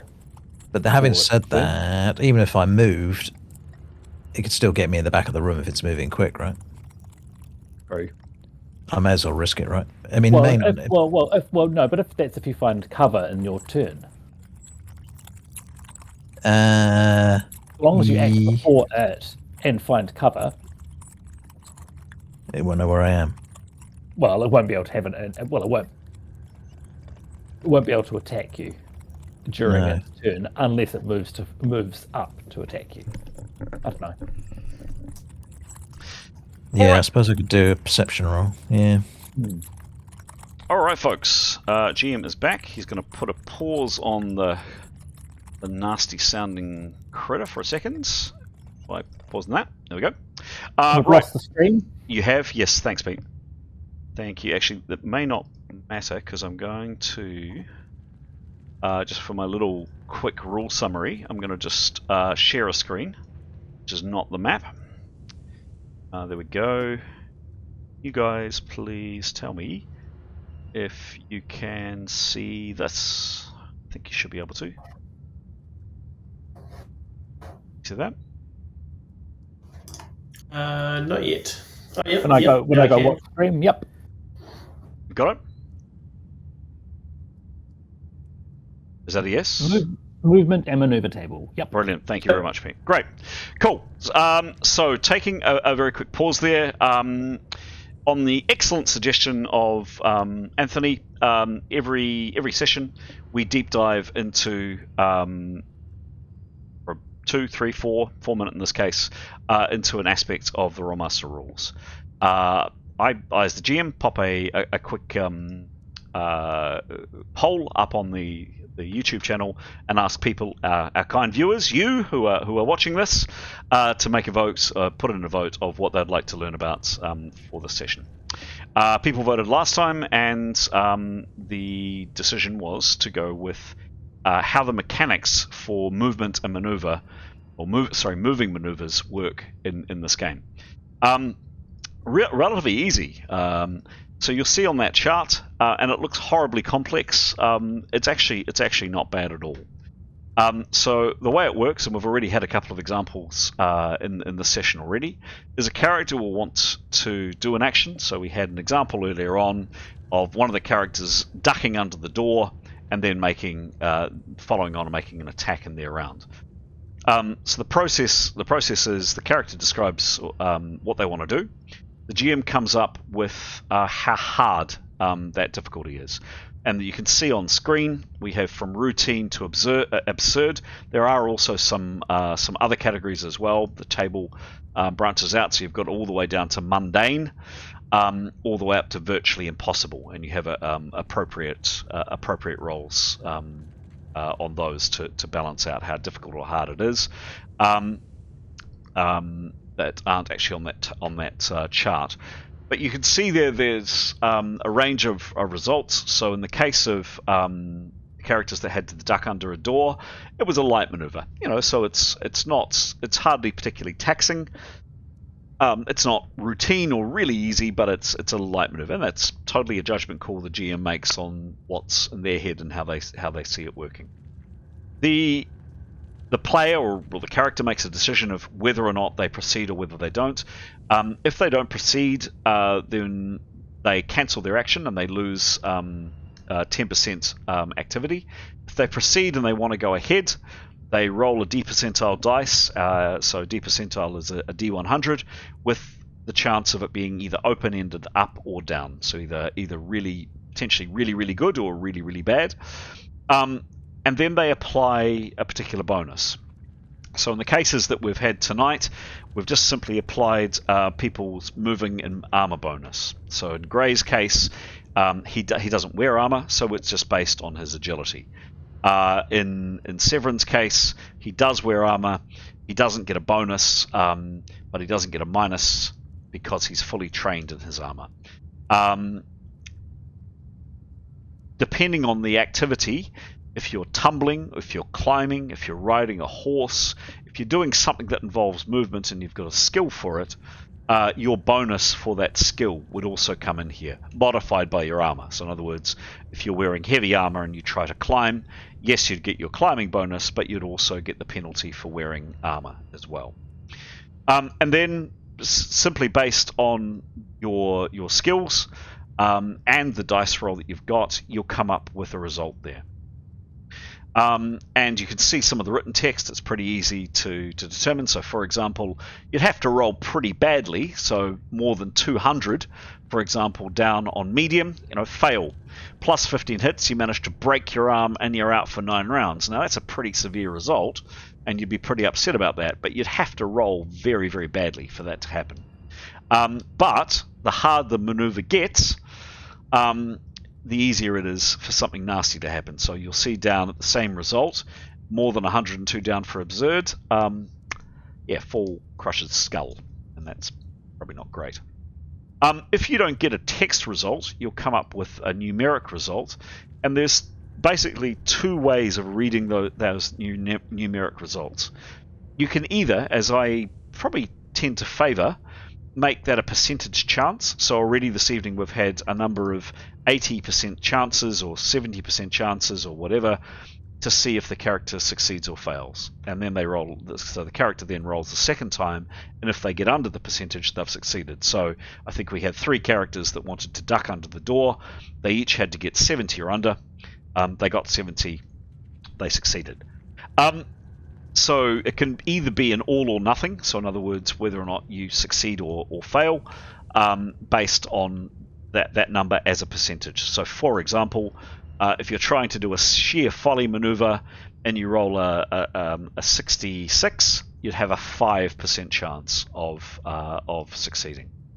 The other way that this chart can be read numerically is basically the percentage of activity you get to do for the maneuver. So not all things that a character does in a game are necessarily succeed or fail. You might be running or walking or doing something that doesn't necessarily involve you definitely succeed or you definitely fail on it. But the numeric result would represent is the percentage of the activity that you got all the way through it. So, for example, you were climbing. So if you got a result of a light climb maneuver and the result of a 41 was the total result, rather than saying if you roll 70 or under, you succeed or fail, rather you just managed to make it 70% of what you could normally climb in a round, and therefore you'd have to probably spend a bit more time getting up the wall or climbing up whatever you were doing. So the result can either be all or nothing, or it could be like a percentage or an increment of how far through a character is in achieving their goal. That's 4 minutes. That's 4 minutes, and I think that's where we'll leave it there.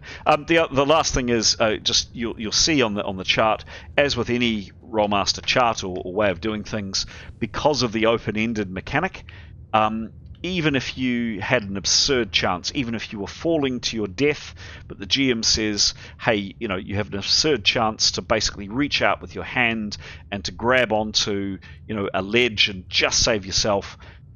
If you roll well, in this case, if you rolled more than 226, you would have a 100% chance of succeeding that. So one of the great things I personally love about this game, things are often really, really, really, really hard, but generally not utterly impossible. There we go. That is moving mechanics in Rolemaster. Thanks, Pete. Thanks for being timekeeper. We are ending the rounds. We are back into the next rounds, and we're off with an initiative roll. And we are going, not surprisingly, Nathaniel again. You guys probably can't see the stop sharing. You guys can't see the map. So if I do this, probably can now see the map. Yep, had to change to a different camera down the bottom, but yep. Clearing. It's coming in. Yes.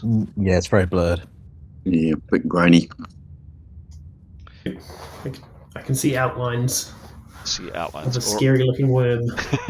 There we go. It is quite dark, so if I increase the light a smidge, probably see a bit more of that, perhaps. So, Severin's moved down, obviously. Yes. So the light is presumably increased marginally, or that it's shone to the. Yeah, marginally. Don't forget, he's holding effectively a torch in his hand. There is a bit more light down here. Yes. Because it will be flickering around, obviously. Basically, she'd like to find a better place to hide than she currently has. So some large object to the edges of the room, perhaps behind her, somewhere where where she is now is not affording her comfortable amount of cover. Okay. So she would like to hide somewhere. Okay, so your call on whether she uses 10% or more of her perception to have a look around. Well, what's sort of 10%? Is that usually adequate, or? That would be a negative 10 to your perception roll, so just a quick glance, basically. A 30% chance. A 30% is a look around without a penalty. And can she do that incrementally, so she doesn't find something she can keep looking? Sure, she can spend more time, yeah. Well, so I mean, she'll start with a quick glance, and if she can't, she can keep looking. Roll.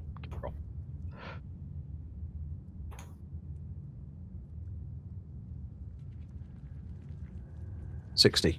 60, cool. Thank you. Plus 75. Yep.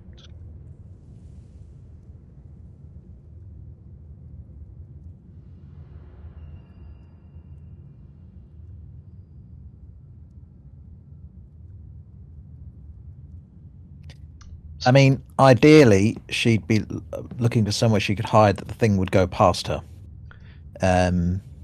Sure. So to the left of that door, and she would move around to it. So if you look at the way you're positioned the screen now, she'd move left and then around somewhere. Sure. Well, or conversely on the other side of the room. So the creature is pretty much just where it is now. She's where it is now. So it will likely, presumably, see her when she moves. Look,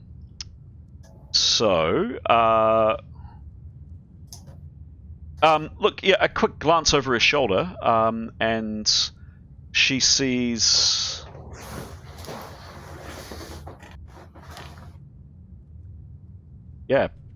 some tables over here, this rock pile, there's some other workbenches over here. That's pretty much what she manages to take in.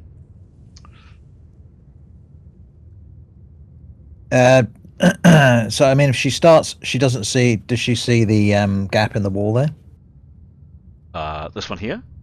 No, the other one. No. Does she see that gap in the wall?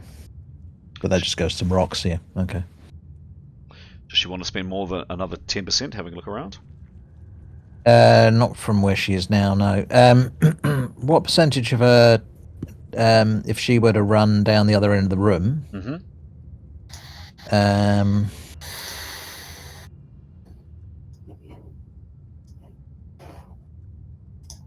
how long would that take her? Oops.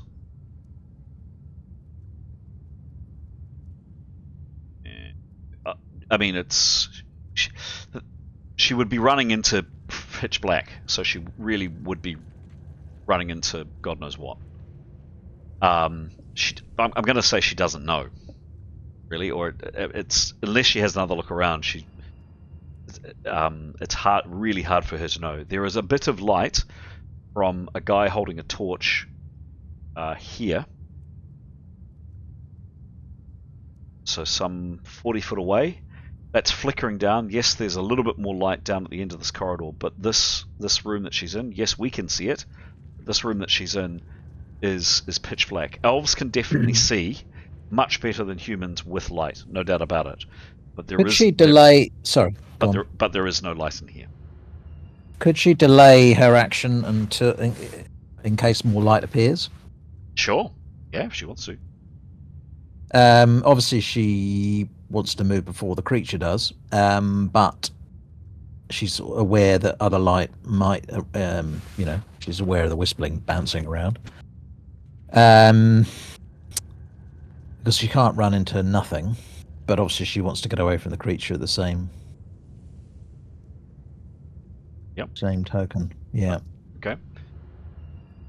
So basically, a holding action, correct? Holding action. Yep. Yeah. Yep. Okay.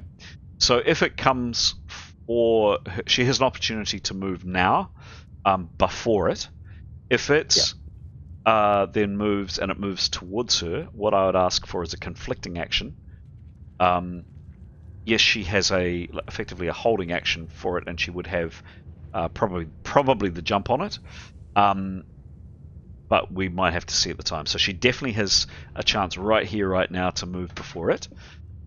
If it moves towards her, it's likely she will move before it, but not certain. So your call. Okay, so I can't wait a few goes and then have another go. Yeah. I don't know what the protocol is here, but yeah. So move now, or see what happens later on. And if she were to snapcast, that would be a minus 30. And if she waves and makes a noise, that reduces that to. That would be. Does it actually work? Pete, can you just do a quick check on me? She's mentalism, correct? So she gets to do the hand waving, but not the vocalization. Thank you. Yes, I think you're right. Thank you. Yeah, I knew it was one or the other. It is for essence, definitely for essence. So for Grey, for certainly for Keros, certainly for Askell, because they're all essence. But mentalism, yes, it's If you can double check that, Pete, but I'm pretty sure. No, it says that flamboyant gestures gives plus 10 to elemental spells. Yes. Plus 5 for all bar. What's that? Base attack rolls? Base attack and rolls. Non-attack spells. So plus 5 for all non-attack spells is the gestures. There you go. That's for the incantations, it says mentalism casters are not required to use incantations, so they gain no benefit from using loud and flamboyant incantations. Thank you very much. Thank you. That was it. So yes, plus 5 she gets for it. I think she's going to have to move then, because if she fails that, she's screwed. Yeah, she'll do her move thing, hoping that the light will increase. So if the light increases, she will move. So she stays where she is currently, correct? Yeah, and if there's a change in the light and she can see any better than she can, she'll move into the back. She'll run into the back of the room. Got it. Jada.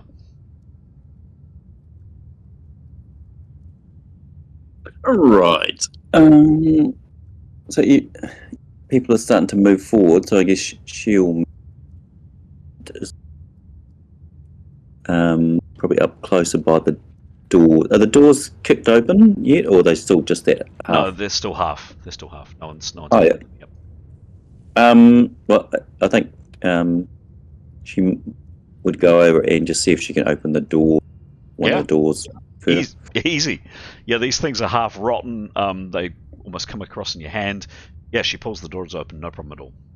They are now, as you can see on there, exactly that with half of them open. Yep. Any other actions from her? No. She'll just still hang back. Okay. Is she still inside this room, or has she gone into the corridor? She'd stay inside the room. Okay, done. Cool. Thank you. Etienne. So this just a reminder, there's this strange kind of mirror or window or something that's kind of dripping stuff sideways is probably a good description.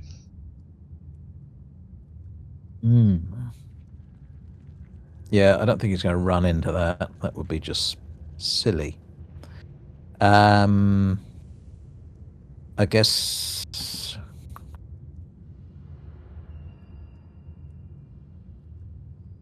he will prepare. Okay. Perfect. Just to remind people it's there. I did that. Some white. There we go. Cool. He's going to prepare. Done. Nicholas. So the whistling is whereabouts, please? It is here. I'd assumed it was here.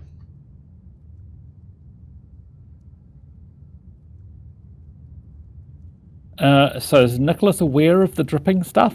No. Okay.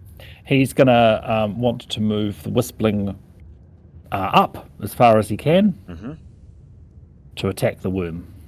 Okay. So that's a distance of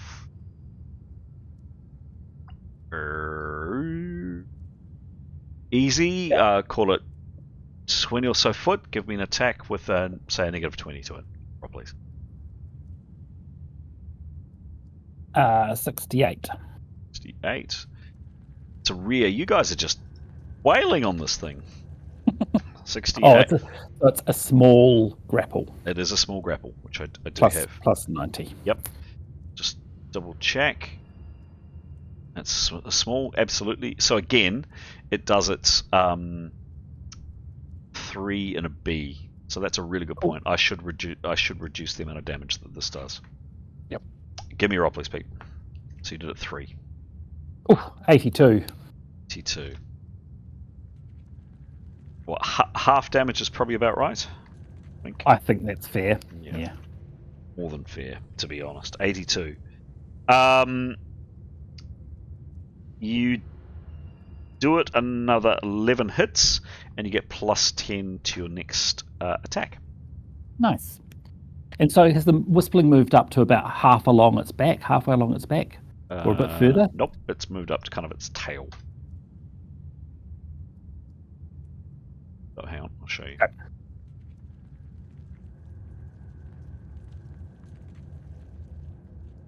There you go. So yeah, it's come up to about here. Wallop. Oh, okay. Can I just to check though, that would have increased the light in the room for Neathanel, just as a because I know that's her trigger. Was that correct? What's the how far does the light go out from the whistling peak? So the light is a 10-foot radius light. Okay. So lights in a 10-foot radius area around the point touched if the spell is cast onto a target. So I believe that's the spell. So it's got 10-foot lit around it, but I'm sure that would spill over. So, Neathanel, yes, there is a bit more light in here now. You need to make another perception roll to see, but it would be easier than the last one. All right, she'll do that. Give me a roll.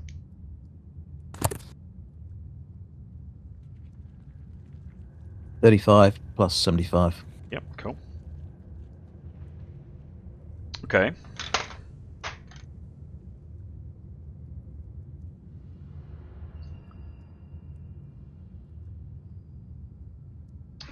Yeah, okay. She was really only able to see kind of this area here because of the occasional flicker from Severn's sword. The lights that is coming, kind of a beam down from this door here, and her superior vision. She's just caught glimpses of, yes, some more of these tables, this massive statue at the far end, some cylindrical things here, and what looked like a rock fall down here. You know, she's caught a glimpse of them, but they kind of, you know, the whistling's moving. It's hard to make out, but she's caught a glimpse of these things. She'll peg it down to the statue. Okay. Give me a roll, please, for running. And she's looking to get behind it or something near it. Yep. 13. 13. So her running's fine. Let's do. Could you give me just a pure dumb luck roll? What I'm trying to figure out with this is whether or not when she's actually moving, she moves in time for a chunk of light from the whistling to actually see where she's going, and that's kind of split second. 94. Hang on, and yeah, okay. Can you roll again, please? Because I hadn't quite got my head around that. So yeah, if say a 50 or under, and she's in luck, and there's kind of a enough light, 50 or over, and there's a chance that she could barrel into an object or a piece of furniture or trip over the stairs or something like that. Give me a roll, please. 99. Unfortunately not. Okay.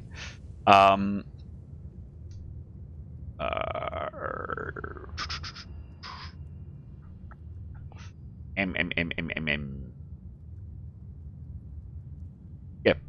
So she runs up in the pitch black. She knows she's aiming for the statue that she caught a glimpse of, but as she's running, she goes a little bit off piste and nearly crashes into this table. Give me an agility check, please, to see if she can just avoid at the last second cracking into that that table. I'm going to call it an all or nothing medium maneuver, please. 90. 90 plus her moving and armor plus 20. She doesn't. So her agility plus 35. Okay. She should be fine. Too fine. Cool. Yeah, she's fine. So at the very last second, you know, just the way the light's kind of dancing around inside here, she rushes to the statue, nearly crashes into that workbench, corrects herself, and just manages to trip, you know, nearly trip over her feet and get to the foot of the stairs at the base of the statue. She's there. So yeah, if she could just find something to duck underneath or behind, that would be the plan.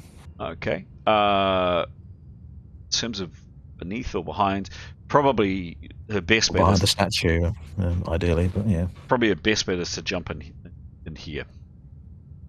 The statue's right up at the base of the wall, unfortunately. So yep, she can kind of prize herself here. Okay. Is that all her action? That's it. Well and truly. Nicholas, that was you. Keros, you've seen people starting to move up. You've seen this strange kind of shimmering effect on the wall, Keros, and these.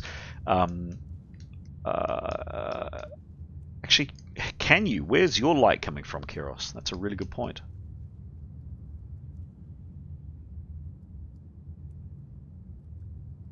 Where's my light? You can see the light from Nicholas, but you probably can't see a lot down the tunnel. Oh. Because you don't have a torchbearer.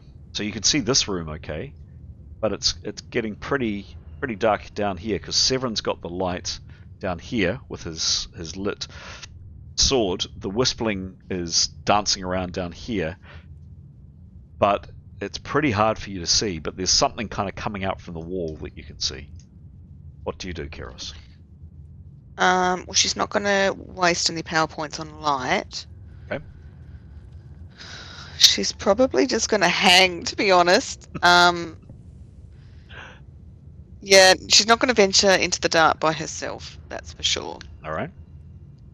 And that weird guy Nicholas is hanging around with a lantern, so hang with him. That's all right. He's got some light. I'll hang out with the weird kid. Okay. All right. Askell, you're still in the room as well. What are you doing?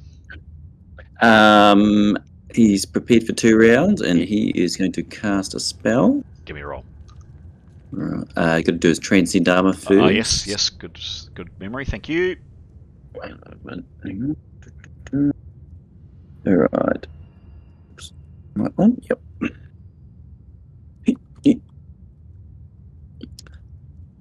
Ooh, 20. Oh dear. Yeah, no, he didn't needed more than that. I think he's.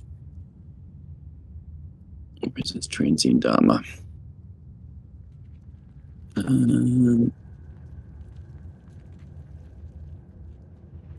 It's only.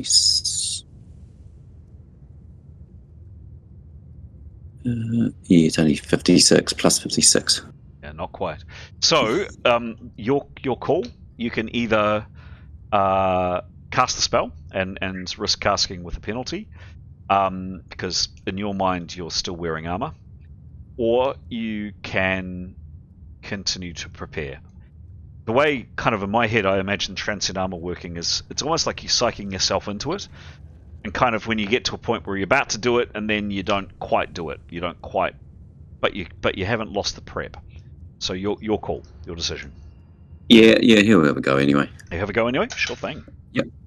So, what type of armor is he wearing? The rank? Oh, yep. It's 80-10. 10. That's what I needed. Thank you. And he's essence. So this is a negative 30 to the roll. Give me a roll, please. Negative 30. That's the wrong one.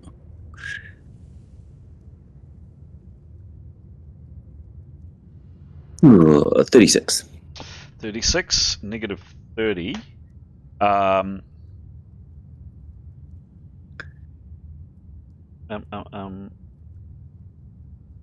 Do you have base spells?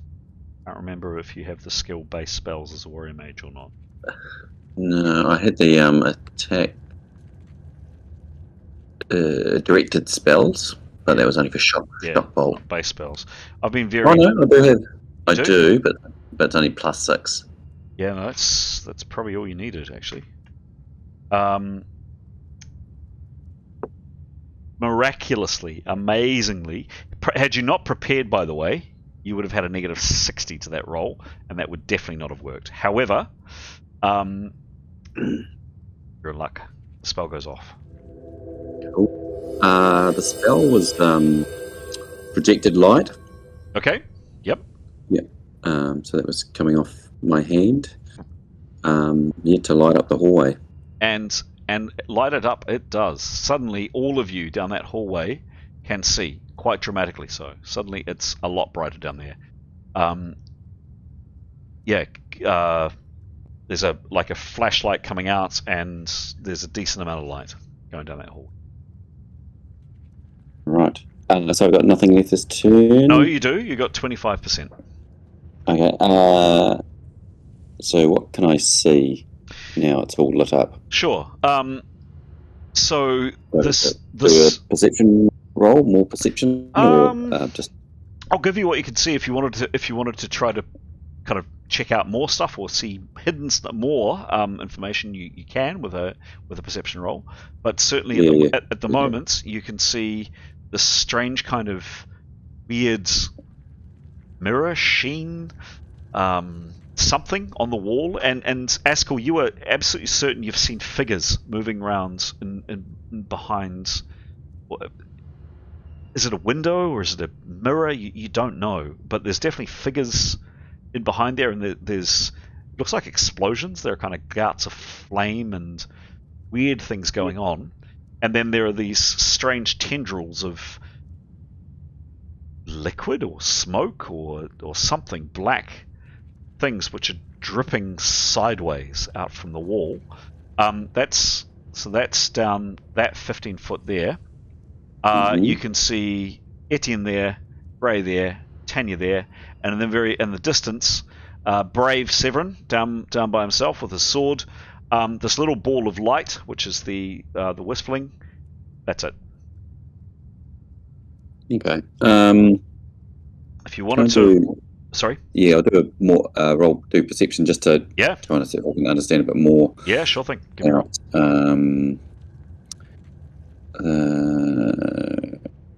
Trying to think, what else have I got? Don't think I've got any. I've got ancient history, reading runes. I don't think anything else will do it. Give me a roll. Okay. 13. See, you don't feel it's masked, Unlucky for some. but it might.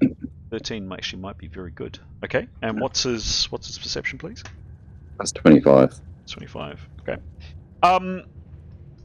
You can't be sure, Askell, but you think you saw some movement, something big and sack-like, kind of just moved out or nudged or something down here, and yeah, flashing your palm out with the light projected from your hand. Yeah, definitely a big sack or something. You see kind of the tail end of a big sack kind of moving. Right. Okay. Yeah, do I talk to the others that are near me and just describe what I see to them? You've got and 3 words because you've pretty much used. Oh no, you probably have a little bit more because the 10% perception. So yep, you've got about 15% action. So yeah, what do you say? Yeah. God, what do I say? Just it appears to be something moving down to the right. Okay. Leave it at that. Done. Thank you very much, Askell. Next up is Gray. So Gray, you're standing here. You've seen this as described. What are you doing? Oh, sorry, I actually missed a little bit of that. I just had to go chase the dog. What was just there? What was that bit? That thing there is this strange kind of mirror or sheen. The liquidy stuff. Yeah, and yeah. We haven't figured what that is or what it does yet, have we? I mean, Gray would definitely start by just having a sniff and see if he could smell anything on it. Yeah, give me a perception roll, please. Okay. Oh no.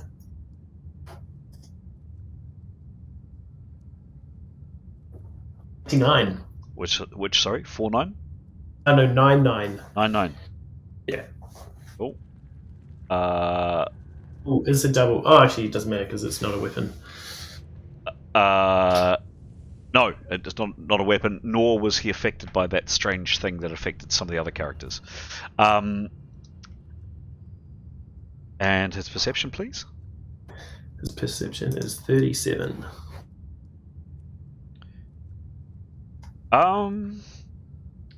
Yeah, great. This is the weirdest thing you've smelt, or rather that you haven't smelt. It smells of nothing.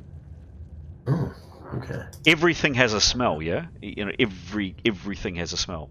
This is the absence of smell. I think that would probably freak him out quite a bit. Yeah. Yeah. Yeah, he probably wouldn't want to touch that.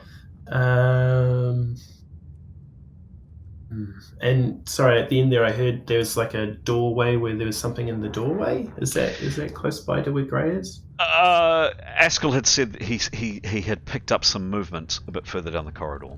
Downward, where towards Severin. Correct. Okay. Just trying to think if there's anything he can use to touch the liquid.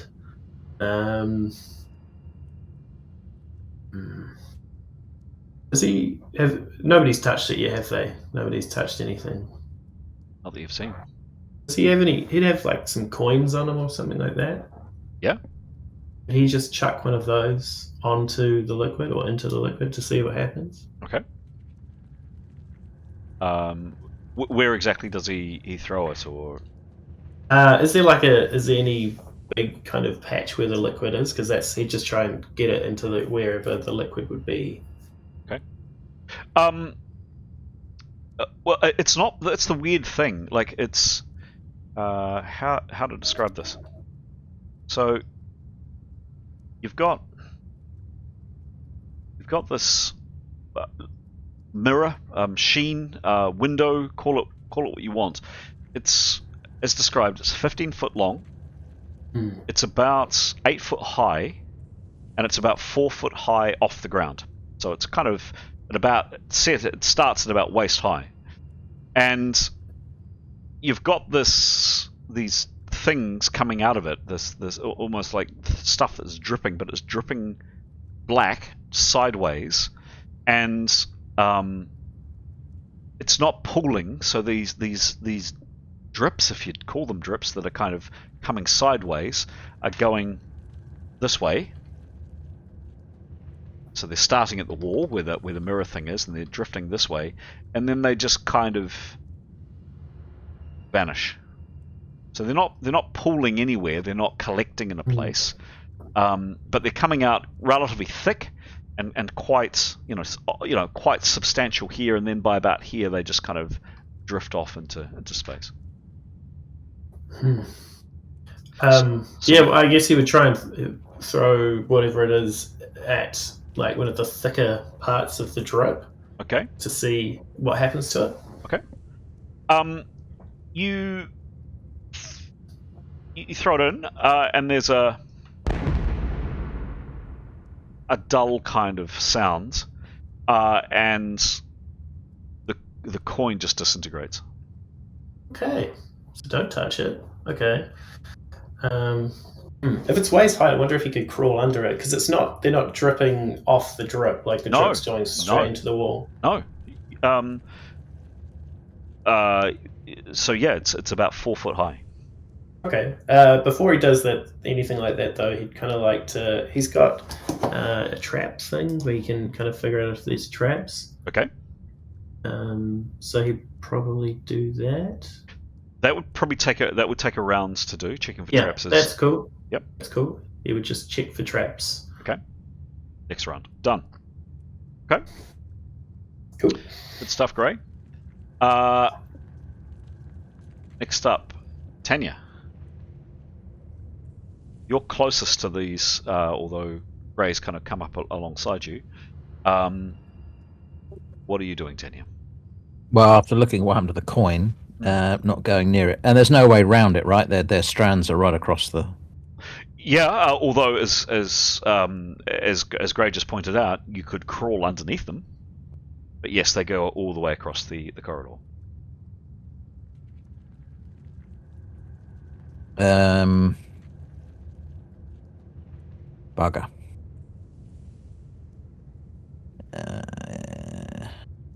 Well, I think she will.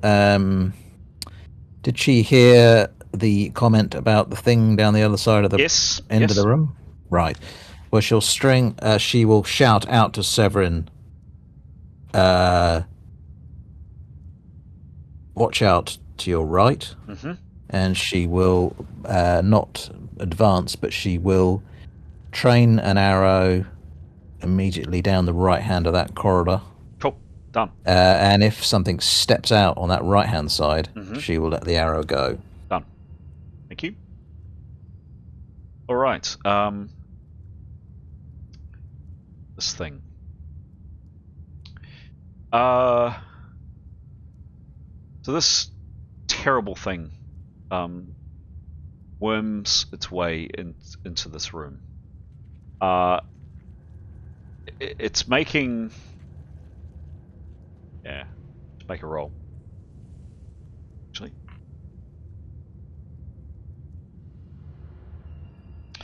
Oh,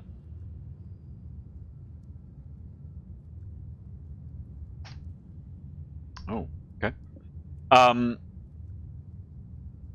So Neathanel, you see it? It spins. Whoops! Oh! And for a second, and for literally just a second or two, you are almost paralyzed with fear because it is almost looking, if it could look, straight at you. Go away. And then it turns away from you, and you just in a very hard for you to see, but perhaps just a chance flash of Severin's sword or the Whispling or something, you catch a glimpse of a hole, horrible black hole, and you can see there's debris and stuff either side, and this thing just goes straight for that hole, wiggles its way down, and disappears.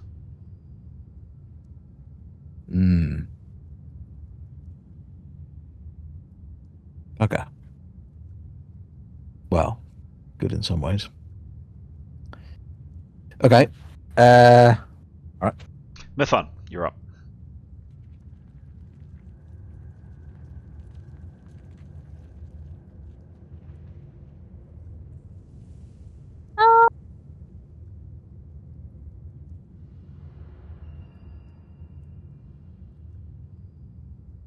I don't know.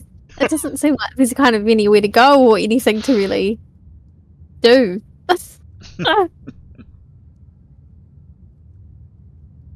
Yeah. Does anyone have any suggestions? You can string your bow. Oh yeah, actually that's the point. Is there would she have any string on her? I leave that up to Mythan's usual keeper. It's really your call, Pete. I believe, well, as an archer, she would, yes. I just haven't got the equipment in front of me, but I'm fairly certain she should. Okay. So, yes. Oh, I can wait. I can check your equipment. Oh, one moment. I've got there's more equipment lists that's correct. Okay. Check that now, sorry. Sorry, thanks, Pete.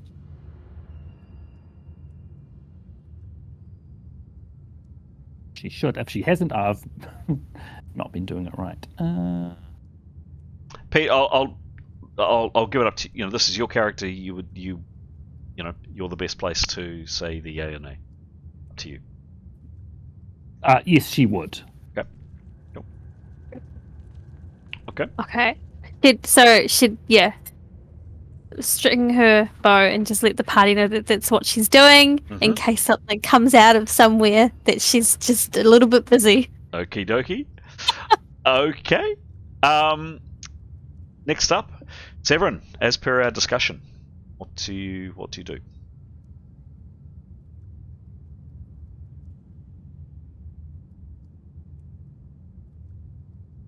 Hello, Severin. Hi. Did he hear Tanya's voice? Tanya's voice about something behind him. Yes, he would have. Yep, definitely. So I think instinctively he would look if someone shouted at him. Yeah, fair enough. Does he see anything? With 3 lots of lights, both his own sword, the light that Askell has very helpfully presented, and the Whispling, he can now see these horrible, at least one of these things. This massive chrysalis cocoon thing. He recalls back to growing up in the Cat's Tail up in Tama and seeing the pink butterflies that used to come out in the spring, and this object reminds him of what they used to sleep in for sure. It's moving, but other than that. But is it moving? Is it actually really there? I mean, isn't he asleep? Well, that's the quite. He spins around. He's whirling his sword around, shouting, "Is this real? What the hell's going on? Are we dreaming? Wake me up! Wake me up!" And he's getting a little bit angry about it, and he smashes the door. Okay. And spins his sword around, and generally sort of bashing objects just to see if they're there. Do you hear that? Oh, sorry. If they're there. Sorry, I thought you were going to say something else. If they're there, sure. Okay. He crashes his sword around. It seems to be real, Severin, but as far as you're concerned, this is just all not real. So he saw the not real thing disappear, worm thing. So he goes into the other room and just kind of, I guess, if he thinks it's a dream, thinks it's a dream. He's kind of just pushing walls and touching things and just kind of sussing out if he can fool his senses. So I mean, he'll follow the thing down. Okay. There's a ancient vase looking here. There's some broken boxes here. There's 2 statues here. There's some stairs that go down where this worm thing had gone. Well, yeah, he'll jog down in the room and see if he can swipe at it. Okay. He's shouting all the time, "It's a dream. It's not real." Okay. He gets down there, has a look around, very, very, for his human eyes. He's got a sword, admittedly, so he's waving that around a bit. This is what he sees. So, workbenches, beautiful, even in the limited light from his sword, he can catch the inlays and the work, the craftsmanship which has gone into producing these workbenches is amazing. Same with these anvils and other objects around the room. Of the beast that he came in looking for, of no sign. And we'll leave. I think he becomes a bit distracted by the anvil, actually. Okay. We'll leave it there for the moment for him. And then that's it. That's the end of that round. All of a sudden, there's a burst once.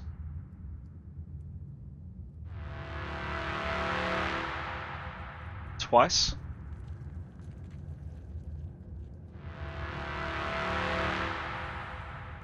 Three times.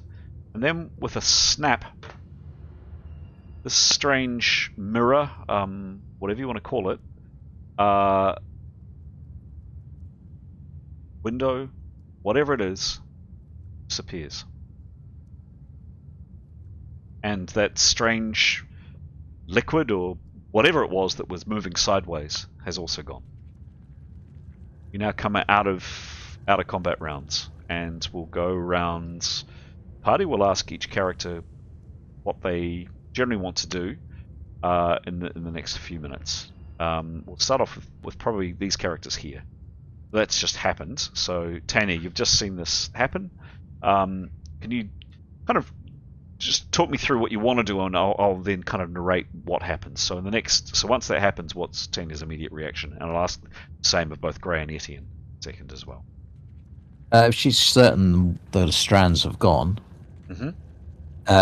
she is a bit concerned, about what's in that sack, but also what the hell Severin was blithering on about. Okay. And so she'd run down to follow him. Cool. Done. Is she with her bow? Yeah, with a boat. Yeah, and I'll play this out just once I get a sense of what the other guys in your immediate vicinity are doing. Gray, what are you doing? You've just seen this thing, this strange noise, and this thing is gone. What do you do? Well, they would get a little bit freaked out. He'd probably follow Tanya to go see what Severin's doing, because I think he quite likes knowing where Severin is. Cool. Kind of a good leader kind of guy. So, but yeah, I guess he'd be kind of keeping an eye out to see what might be lurking around some of those corners as far as they're running. Yep. Yeah. Cool. Okay. And Etienne. Likewise, I think he'd proceed on. Okay. He's quite keen on seeing what the hell happened to that foul undead creature that he wants to send back to where it came from. He certainly did a good job on moving it away. Cool. Anyway, yeah, he'd like to pursue it. Done. Okay, well I'm gonna kind of play out these guys immediately, and then I'll come to kind of almost as a reaction to seeing these three characters move. I'm then going to go to these characters. I'll probably come to Nicholas last because you're not. You can see with the whistling, admittedly, and then we'll see what Severin does. So, these three move down, checking corners very carefully. Coming down here, there is now quite a lot more light, courtesy of both Severin Sword in front, and Askell was very, very sensibly and very kindly provided some light from behind. Tanya and, well, actually all three are of elven kind, so your vision is not bad. You can see what you can see on screen. There are skeletons here in various locations. There is a corridor heading off, and it turns. I might just borrow. Whoops, not Victory. Nicholas for a bit, because he's got the ability to open things up. There's a corridor that heads around in this direction, and glancing down there, you can see that there are some more skeletons down there. In this area here, yes, there's 1, 2, 3 of these huge bulbous, putrid-smelling sacks. This one here is moving quite a bit, or moderate amounts, and these two kind of jiggle a little bit. Into this area here, there's broken detritus. There's a door there. There's no immediate threat. So not seeing anything that's either going to jump out at you or attack you, or imminent signs that either one of these sacks are immediately going to burst open. You continue down through here. Again, there's quite a lot of junk, rubbish lying on the ground, some crates, candelabras, various things here. Another door that you can see there, and these two statues. You come into this room, and you can see as described to what Severin had seen before. Arriving in this room and seeing Severin kind of looking bemused and waving his sword around, any immediate actions kind of coming in from either Tanya, Etienne, or Grey coming into this room, please. I think they'd try and calm Severin down. Okay. And Grey? Is that little caterpillar guy in there? Little caterpillar guy, no sign of the little caterpillar guy. Okay. Probably, yeah. They're definitely trying to be calming Severin down, but once he's maybe kind of calmed down, they'd kind of start to have a look around. Yeah, sure. Okay, cool. All right. We'll leave it there for that room for a second.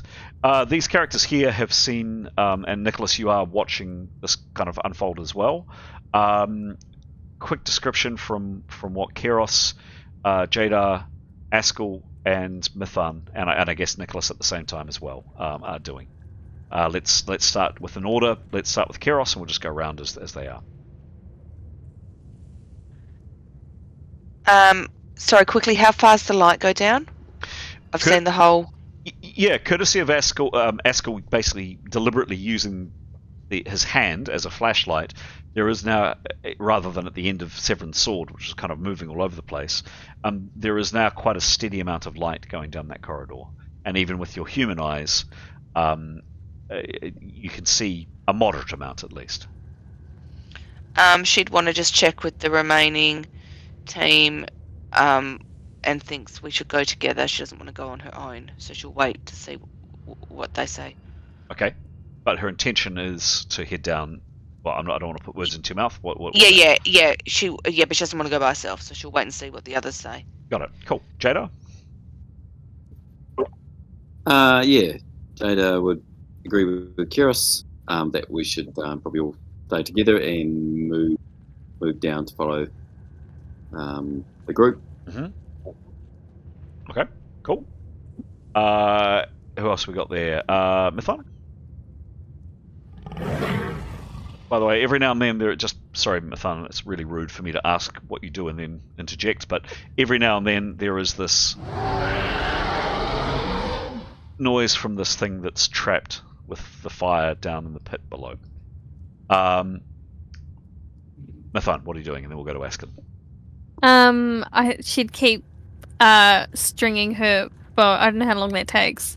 But she 2 runs, so she's done it. She's done it. Oh, okay. So yeah, she'd say, "Yep, let's let's go down as a party. Hmm? Keep an eye out for stuff. Okay. And she'd have her bow out, I guess, yeah. Cool. Askell, anything to add to that? No, just agree. And I guess as he has the torch, the light, lead the way. Say, hey, let's go. Cool. Great. And Nicholas, you've seen this via the Whistling's damn! I don't know. Look at the GM screen. Damn that Whistling's eyes. Anything else to add or add to that, Pete? Did he see where the caterpillar went? I'm going to say no. No, okay. Well, he's wanting to establish where the caterpillar is. He'll keep the whistling in the room until we establish that it's gone down its hole. Then he'll leave the whistling in this corridor to keep a watch on our rear. Okay, done. The rest of the group, bar the whistling, make their way down. Whoops, and I've just run out of room with my mouse. Make their way down into this room here. Quick description from me. There is now quite a lot of light in this room. So I'll just quickly go around and please, if you haven't listened before, please do.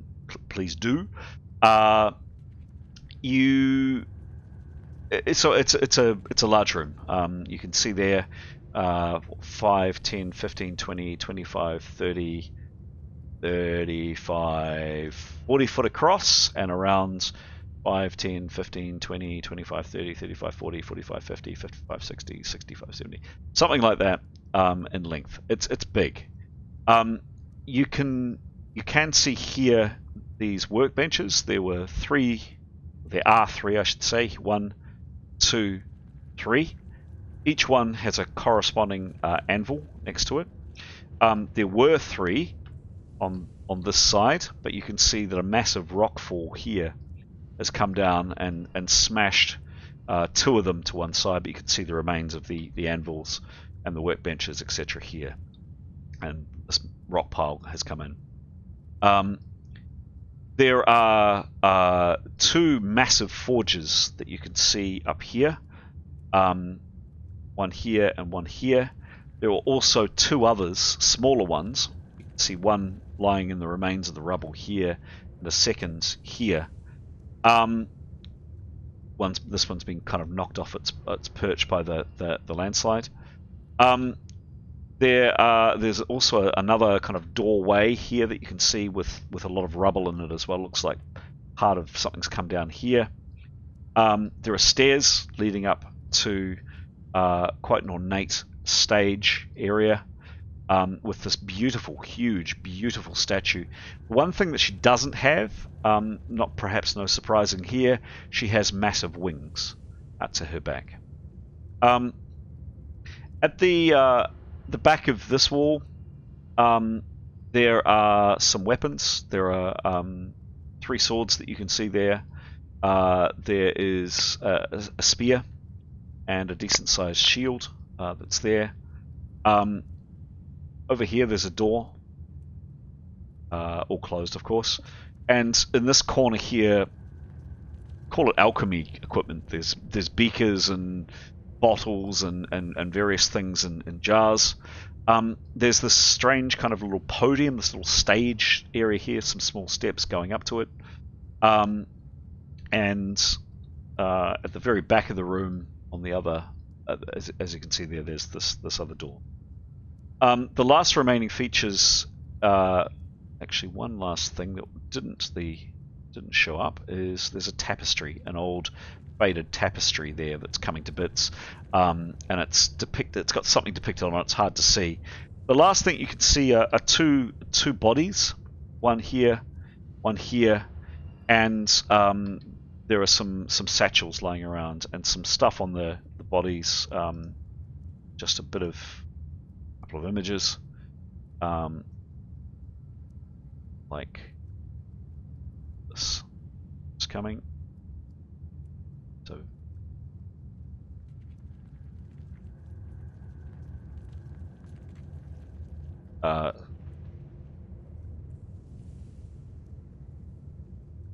couple of satchels. There's what appears to be a water skin. And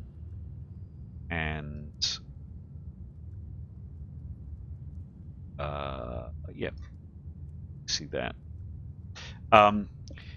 And lastly, on this this workbench here, this thing, whatever this is. Oh, before I add that, there's also scattered around either on the grounds or in or around the workbenches tools, various pliers and items for hammers, things for manipulating metal, and probably the last thing I should say is on this table here there's a couple of quite ornate faded cloth tapestries or pieces of cloth, and there are in fact, as you can see there are some ingots of metal.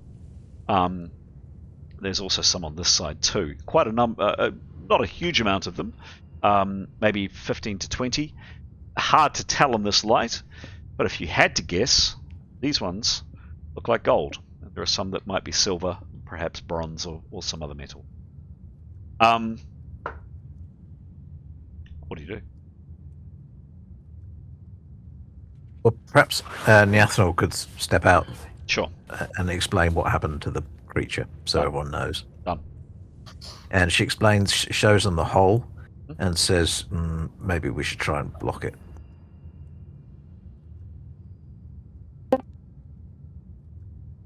Yeah, it's An ice wall or wood wall or what? Yeah, cool. Earth wall, or will it go through earth?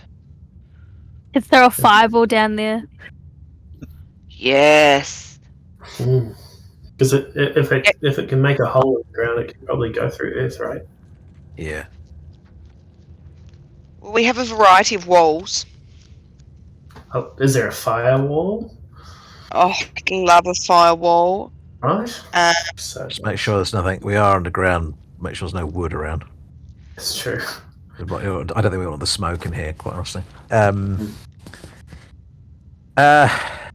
Anyway, she explains what happened. So, and Severin he's laid out his sword and his hands. He's just staring down at the anvil, clenching at the side of it. It's an object that he's a former blacksmith, so it's an object he's grasped upon, and he's just sort of hitting it, saying, "It's not real. It's not real. I'm not here. It's not real." Could you give me another roll, please, Severin? A la the one we just did.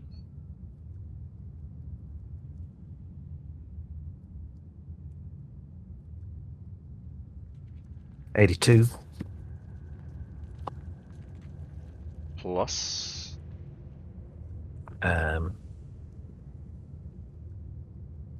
Sorry, what's my adjustment on this one? I know. Yeah. We got it. Yep. Plus 7. 7. I'm going to say that's good enough. Having kind of bashed stuff around, whatever it is, suddenly the reappearance of your friend, and with that very good roll, Severin, you kind of snap out of it. Oh my god, maybe this wasn't a dream. Oh god, how awful. I wish I was dreaming. You're now back to yourself, Severin. Oh, that's good. All right. So, no, I was just kidding. It's not a dream. I just had a bit of a funny turn. Something strange happened, and I rolled a 50. No, I didn't.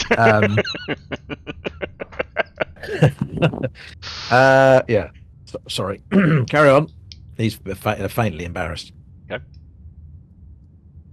Nicholas would want to reassure everyone that this wasn't the effect of that neathanol sucking creature, because we have been on the alert for strange behaviour in each other, so he just want to remind the group of that and just check that Severin truly is okay. He just explained, no, something strange came over me. I had the strongest feeling none of this was real.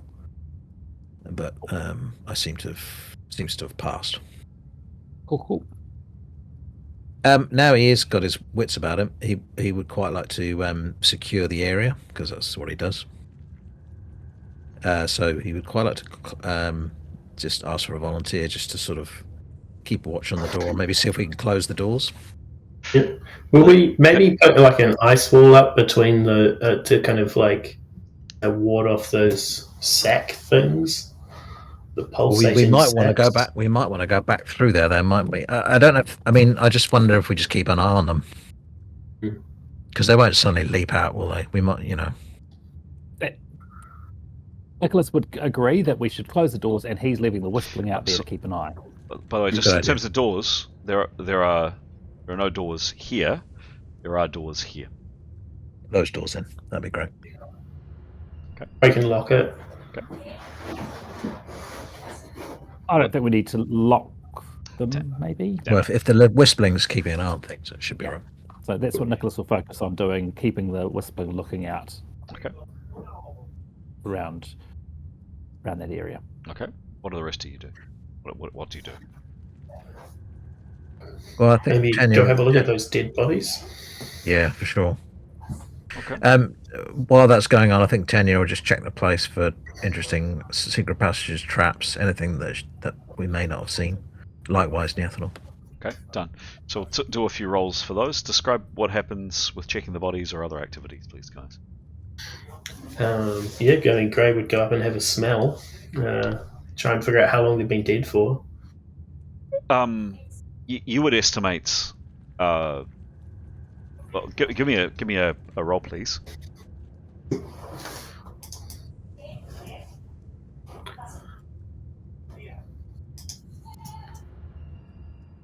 Nine. 9. Yep, it's masked.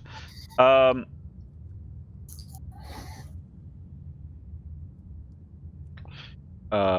we go.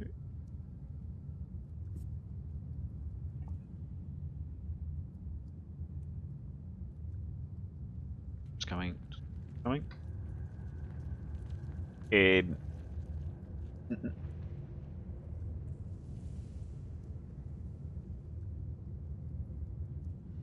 If the GM can find the vault. There we go. Oh, roll again, please, Gray.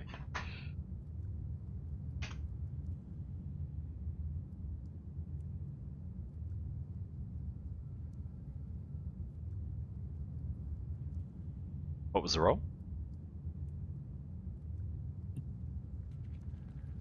Low Gray. Oh, sorry, 94. Sorry, I blocked myself. Oh. 94. Wow. Plus, what's your perception? 37. 87. Sure. Okay. Yeah. Well, Gray, you come up and have a look. And a bunch of things. You do you touch or investigate the bodies at all, or you just smell at the moment? Probably just having a smell. Okay. I don't know if you'd really want to touch them too much. Yeah, sure. So several things. They're both lying face down. Sorry, this one's lying face down, I should say.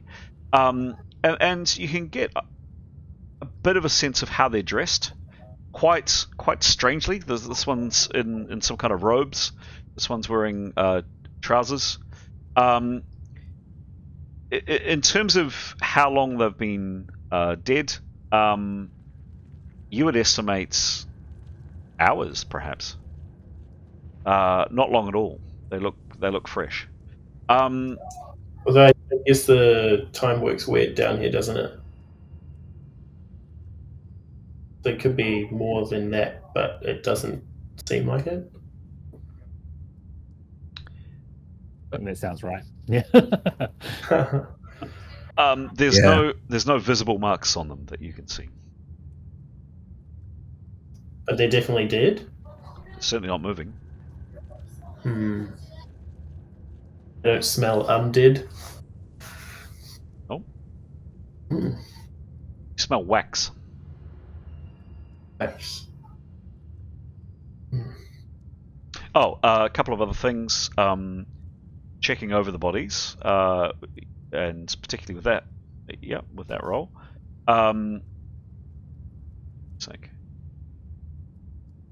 Goodness sake, that's second.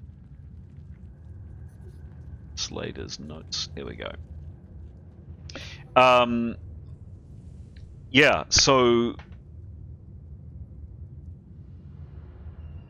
Along with a couple of packs that you can see, There's close to one of the bodies. There's a pole, like just a regular pole piece of wood. One of the bodies has a short sword by their side. But other than that, yeah, that's it.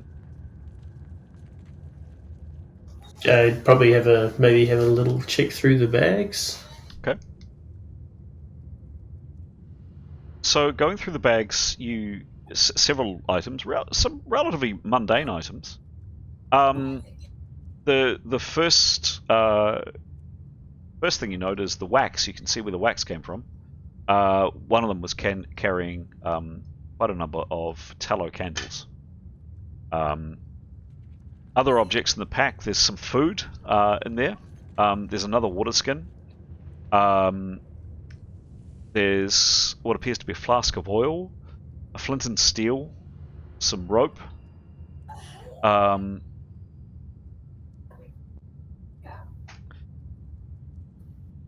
Also, one of them is wearing quite a distinctive looking necklace around his neck. What you can see, you're now getting a little bit closer. The other one you notice is wearing quite decorative earrings. So all of those things are interesting and useful. But Grey, rummaging through the packs and currently for your eyes only at the moment, you see something that takes your breath away. Not one, not two, but three. Ooh, Loadstones. Of these strange amber-coloured stones, which Afsun had shown you her single one that she had found, or that she had with her, and the objects for which you've been seeking now for what seems like an age. You were led to believe from Afsun there might be one. If you were lucky, two. You've found three. Hurrah! Ah, exciting. Well, yeah, I mean, you would definitely tell the others. Hang on. Not that we want to get too excited here, but hang on. The cursed. Hang on, maybe, but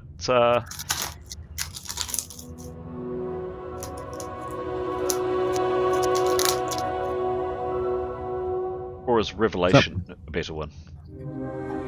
It sounds like someone's just booted up Windows or something.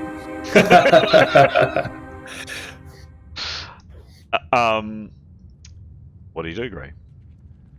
Well, we would definitely exclaim that he's found the Loadstones, and beckon the guys to come over and have a look at them and the other stuff. And maybe he would smell the water and the food to see if it was poisonous or anything, and then maybe he would pass that around because we all should be drinking and eating. Cool. Good.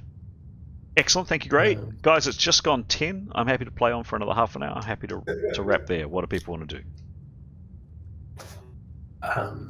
As always, I've got a bit of work to do.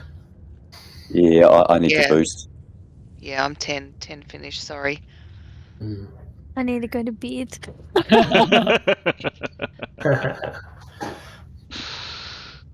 Cool. There we go, guys. Excellent. Yay! Um, Finally. Chris, just I wondered, there's obviously a lot of items here that we potentially want to investigate. Mm-hmm. Is that something? I mean, we could obviously do it next time, but I wonder if is it possible just to do some rolls in the interim or something? I don't know. Just a thought. Yeah, great idea. Great idea. To excellent idea. So, why? I'll do just a little bit of narration right now. Neathanol and Tanya check the room pretty thoroughly. They find nothing, at least no obvious traps or mechanisms which they think might be, at least in an obvious way, might be of harm to people. They haven't opened anything or investigated further. If you, in between now and next week, because we are playing next week, if your character would like to investigate something in this room that we've talked about tonight, let me know. I'm happy for you to make some dice rolls. So the best way to do it is go into your Discord channel, type what you want to have a look at, and then make a roll in Discord, but explain before you make the roll in Discord what you're looking at and anything you're doing. So if you're investigating an object or something like that, tell me very clearly this is a roll to do such and such. Does that sound okay? Cool. Yep. Sounds good. Just allows us to kind of make some rolls out of game, but to move the story on a bit more next time. So look, there we have it, guys. That's where we're leaving it for tonight. As per usual, my usual requests. I hope people had fun. Hope you enjoyed it. What I'll do actually is take a couple of still images of the map, and send it out to you just in case that triggers an idea of what you may want to look at or investigate or check. There's also items, objects that we've put into the chat just now for you to perhaps have a look at or not, or think about. The other thing I would say to you is just going back to the question of, does your character want to jump parties? No compulsion to do so. I strongly suspect most people won't, but have a think, and then also think about, the GM would suggest you to also have a think about, assuming you do get out of this, and you can get out of this, where do your characters go? Where do they want to go? And there we go. Cool. Awesome. Thank you. Great stuff. Thanks, team. Could we put Graham both Vader and Sophocles were your characters to elect? Maybe do it tomorrow, or Yes, yeah, I'll do that tomorrow for sure. Cool, guys. Tune in next week. Great. Good night, all. Thank you, everybody. Everyone. See you later. Have a good rest of your week. See you, folks. Good night. Bye, bye, See ya, bye, bye, bye-bye. bye, Good bye, night. bye, bye, bye, bye, bye.